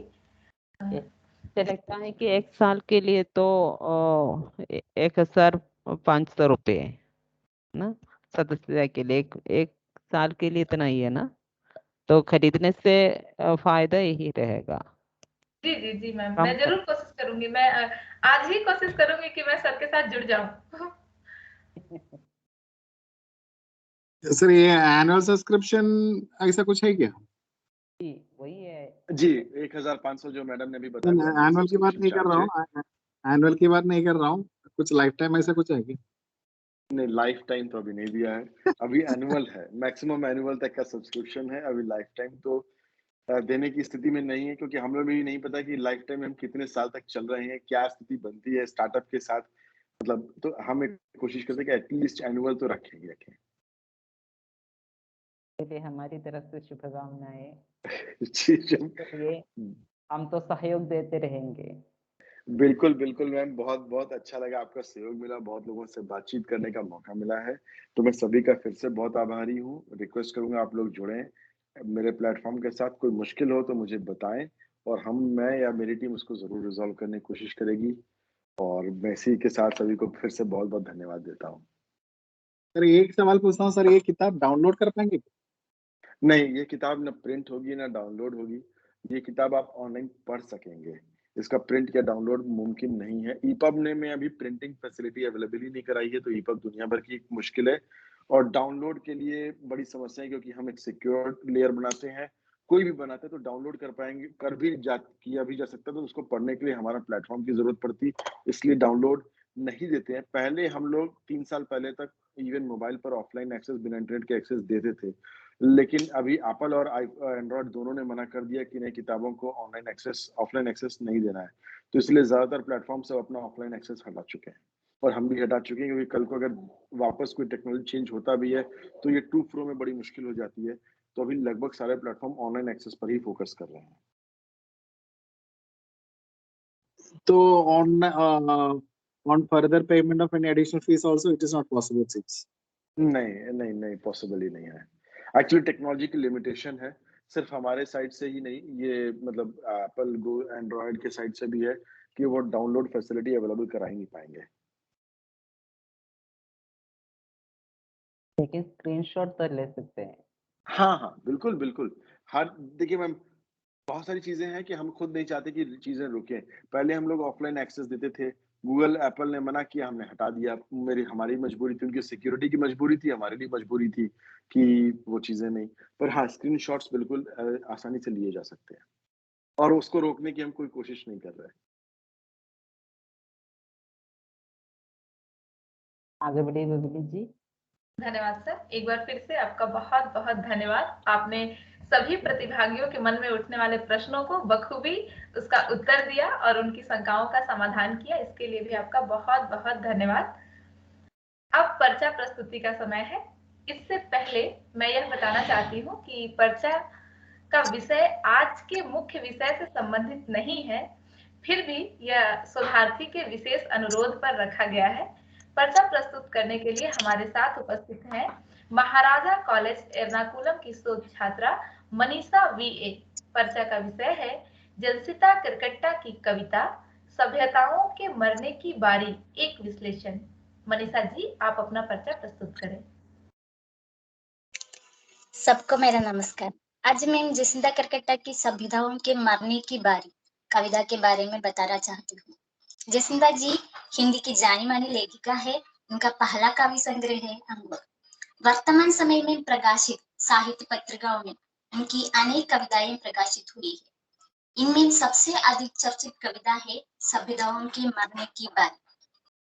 शिक्षा के कारण से या अन्य कारणों से मानसिक स्थिति एक स्तर से उससे उन्नत स्थिति पहुंचने को संस्कृति कहते हैं। संस्कृति का बाहरी रूप है सभ्यता। मन की धारणाएं सही होने पर ही सभ्यताएं विकास की ओर रहती है। मन की गलत धारणाएं सभ्यता को अवनति की ओर ले जाती है। मन की धारणाएं ही संस्कृति है। संस्कृति और सभ्यता से नदी का गहरा संबंध है। भारत में सभ्यता नदी से शुरू होती है। भारतीय संस्कृति सिंधु नदी घाटी सभ्यता से रूपांतरित हुई है। भारतीय संस्कृति में नदी को मां का स्थान दिया गया है। भारतीय संस्कृति और सभ्यता में नदियों का स्थान बहुत ही महत्वपूर्ण है। समय बीत जाने पर मनुष्य के मन में संस्कृति का ह्रास हुआ, अतः सभ्यता का भी ह्रास हुआ। फलतः आज नदियों की स्थिति बहुत शोचनीय है। उनकी ओर कवियत्री इशारा करती है। नदी संस्कृति और सभ्यता का मूल स्रोत माना जाता है। वर्तमान समय की छोटी सभ्यता के शिकार है नदी। भारतीय परंपरा में पहले ही मृद शरीर को गंगा में बहलाने की प्रथा थी। इस प्रथा के पीछे यह छोटी धारणा है कि मृद शरीर को नदी में बहलाने से उसे मुक्ति मिलती है तथा मरते समय वह जल में रहने वाले जीवों के लिए उपयोगी रहे। जसिंता जी कहती है कि नदी की लाश के ऊपर आदमी की लाश डाल देने से किसी के अपराध पानी में खुल नहीं जाते। दूसरा कारण यह है कि भूमंडलीकरण के परिणाम स्वरूप भूमंडलीकरण के परिणाम स्वरूप प्रकृति और प्राकृतिक संसाधन सिर्फ बिकाऊ चीज मात्र बन गए हैं। इस प्रकार आज नदियों का भी व्यापार देख सकते हैं। जिस देश में नदी को मां मानकर पूजा अर्चना कर रहे थे, उसी देश में आज उसी मां का व्यापार हो रहा है। जिसिंदा जी इस प्रकार कहती है कि एक दिन जब सारी नदियां मर जाएंगी ऑक्सीजन की कमी से, तब मरी हुई नदियों में तैरती मिलेगी सभ्यताओं की लाशें भी। आज नदियां ऑक्सीजन का स्तर बहुत कम है। यह मनुष्यों द्वारा फेंके गए प्लास्टिक और अन्य प्रदूषित वस्तु पदार्थों के कारण से हुआ है। यह ऑक्सीजन की मात्रा को कम करता है और जलीय जीवन के लिए हानिकारक भी है। कविता में नदी मनुष्य को बुरे कर्मों का भोगता है। नदी मर जाता है का अर्थ है नदियों का गायब हो जाना। मानव संस्कृति और सभ्यता के कारण प्रकृति का सौंदर्य नष्ट हो रहा है। आज मनुष्य प्रकृति के साथ तालमेल बिठाते बजाय प्रकृति के साथ अन्याय करने में मग्न है। इस तरह जीने के सभ्यता नाम से पुकारा जाता है। इस तरह प्राकृतिक सौंदर्य का नाश करने वाली सभ्यता को अच्छी सभ्यता मानकर मानव आगे बढ़ता है। आज मात्र आदिवासी ही प्रकृति के साथ तालमेल बिठाकर रहते हैं। प्राचीन काल से अपने पूर्वजों से प्राप्त मूल्यों को आज भी संजोते हैं। मनुष्य जितनी ही प्रकृति की प्राप्त कर दिया हो, उसे आखिर प्रकृति की ओर लौटना पड़ेगा। जैसे जैसे विकास का शिखर चढ़ता जाए, मनुष्य की नींव हिलती रहेगी। मनुष्य का अस्तित्व प्रकृति के संरक्षण पर निर्भर है। प्रकृति के बिना मनुष्य नहीं। नदी और उससे जुड़ने वाले सभी कार्य मानव संस्कृति सभ्यता का आधार है। जब नदी मर जाती है तो कुछ भी बाकी नहीं रहेगा। लुप्त हो रही नदी चेतावनी देती है कि हम जो भी विकास कार्य करते हैं वह हमारे लिए नुकसान के लिए होता है। कविता में लेखिका 3 लाशों के बारे में बात करती है। एक है नदी की लाश, दूसरी है सभ्यता की लाश और तीसरी है मनुष्य की लाश। ये तीनों परस्पर पूरक है। जब नदी मर जाती है तब मानव निर्मित सभ्यता और संस्कृति, मानव जाति का नामो निशान मिट जाता है। जसिंदा जी कहती है कि नदियां भी जानती है उनके मरने के बाद आती है सभ्यताओं के मरने की बारी। इस कविता के माध्यम से कवियत्री बताना चाहती है कि जब मनुष्य प्रकृति का शोषण करता रहेगा तो अपना नाश का रास्ता भी बनाते आएगा। यहाँ आदिवासी लोगों के मन में प्रकृति के प्रति जागरूकता देख पाते हैं। वे लोग नदी, पहाड़, पेड़ पौधे, पशु पक्षी सबके प्रति जागरूकता दिखाते हैं। मनुष्य के समान इसी दुनिया में इनका भी समान स्थान है। यही आदिवासी दर्शन है। मनुष्य नदी, पहाड़, पेड़ पौधे, पशु पक्षी का हनन करने से प्रकृति का सर्वनाश होगा। इसके फलस्वरूप मनुष्य का इस संसार में जीना असंभव हो जाएगा। यह आदिवासी लोग जानते हैं। मुख्य धारा के लोग इनके प्रति कम जागरूक है। प्रकृति के अंग बन जाए जिससे संपूर्ण सृष्टि का विकास संभव होता है। इस विचार को नदी के माध्यम से समझने की कोशिश जसिंता जी करती है। धन्यवाद।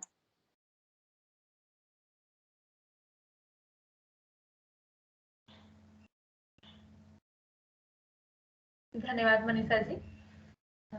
अब मैं कृतज्ञता ज्ञापित करने के लिए प्रथम वर्षीय छात्रा नंदिनी जी को आमंत्रित करती हूँ।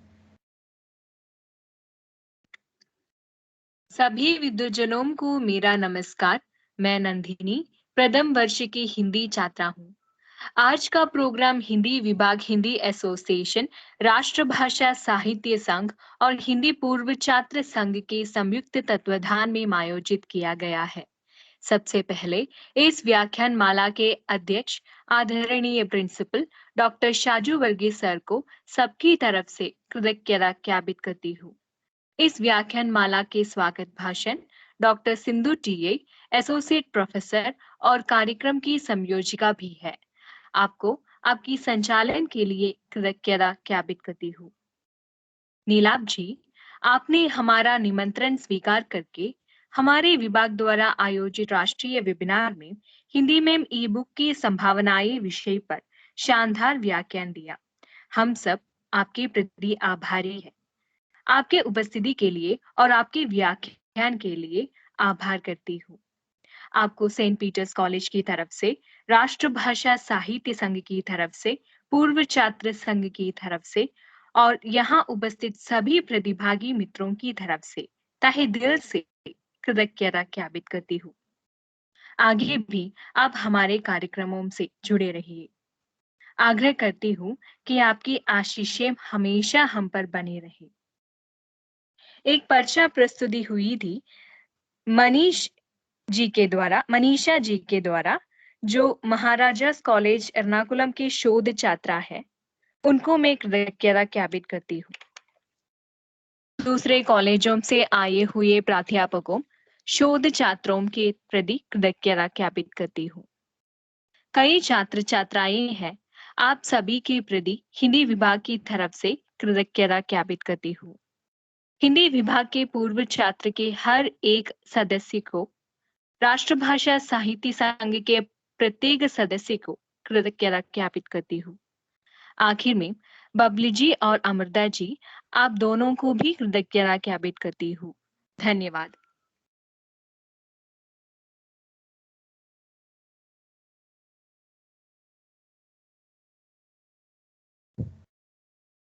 धन्यवाद नंदिनी। अब मैं इस कार्यक्रम की समाप्ति की घोषणा करती हूँ।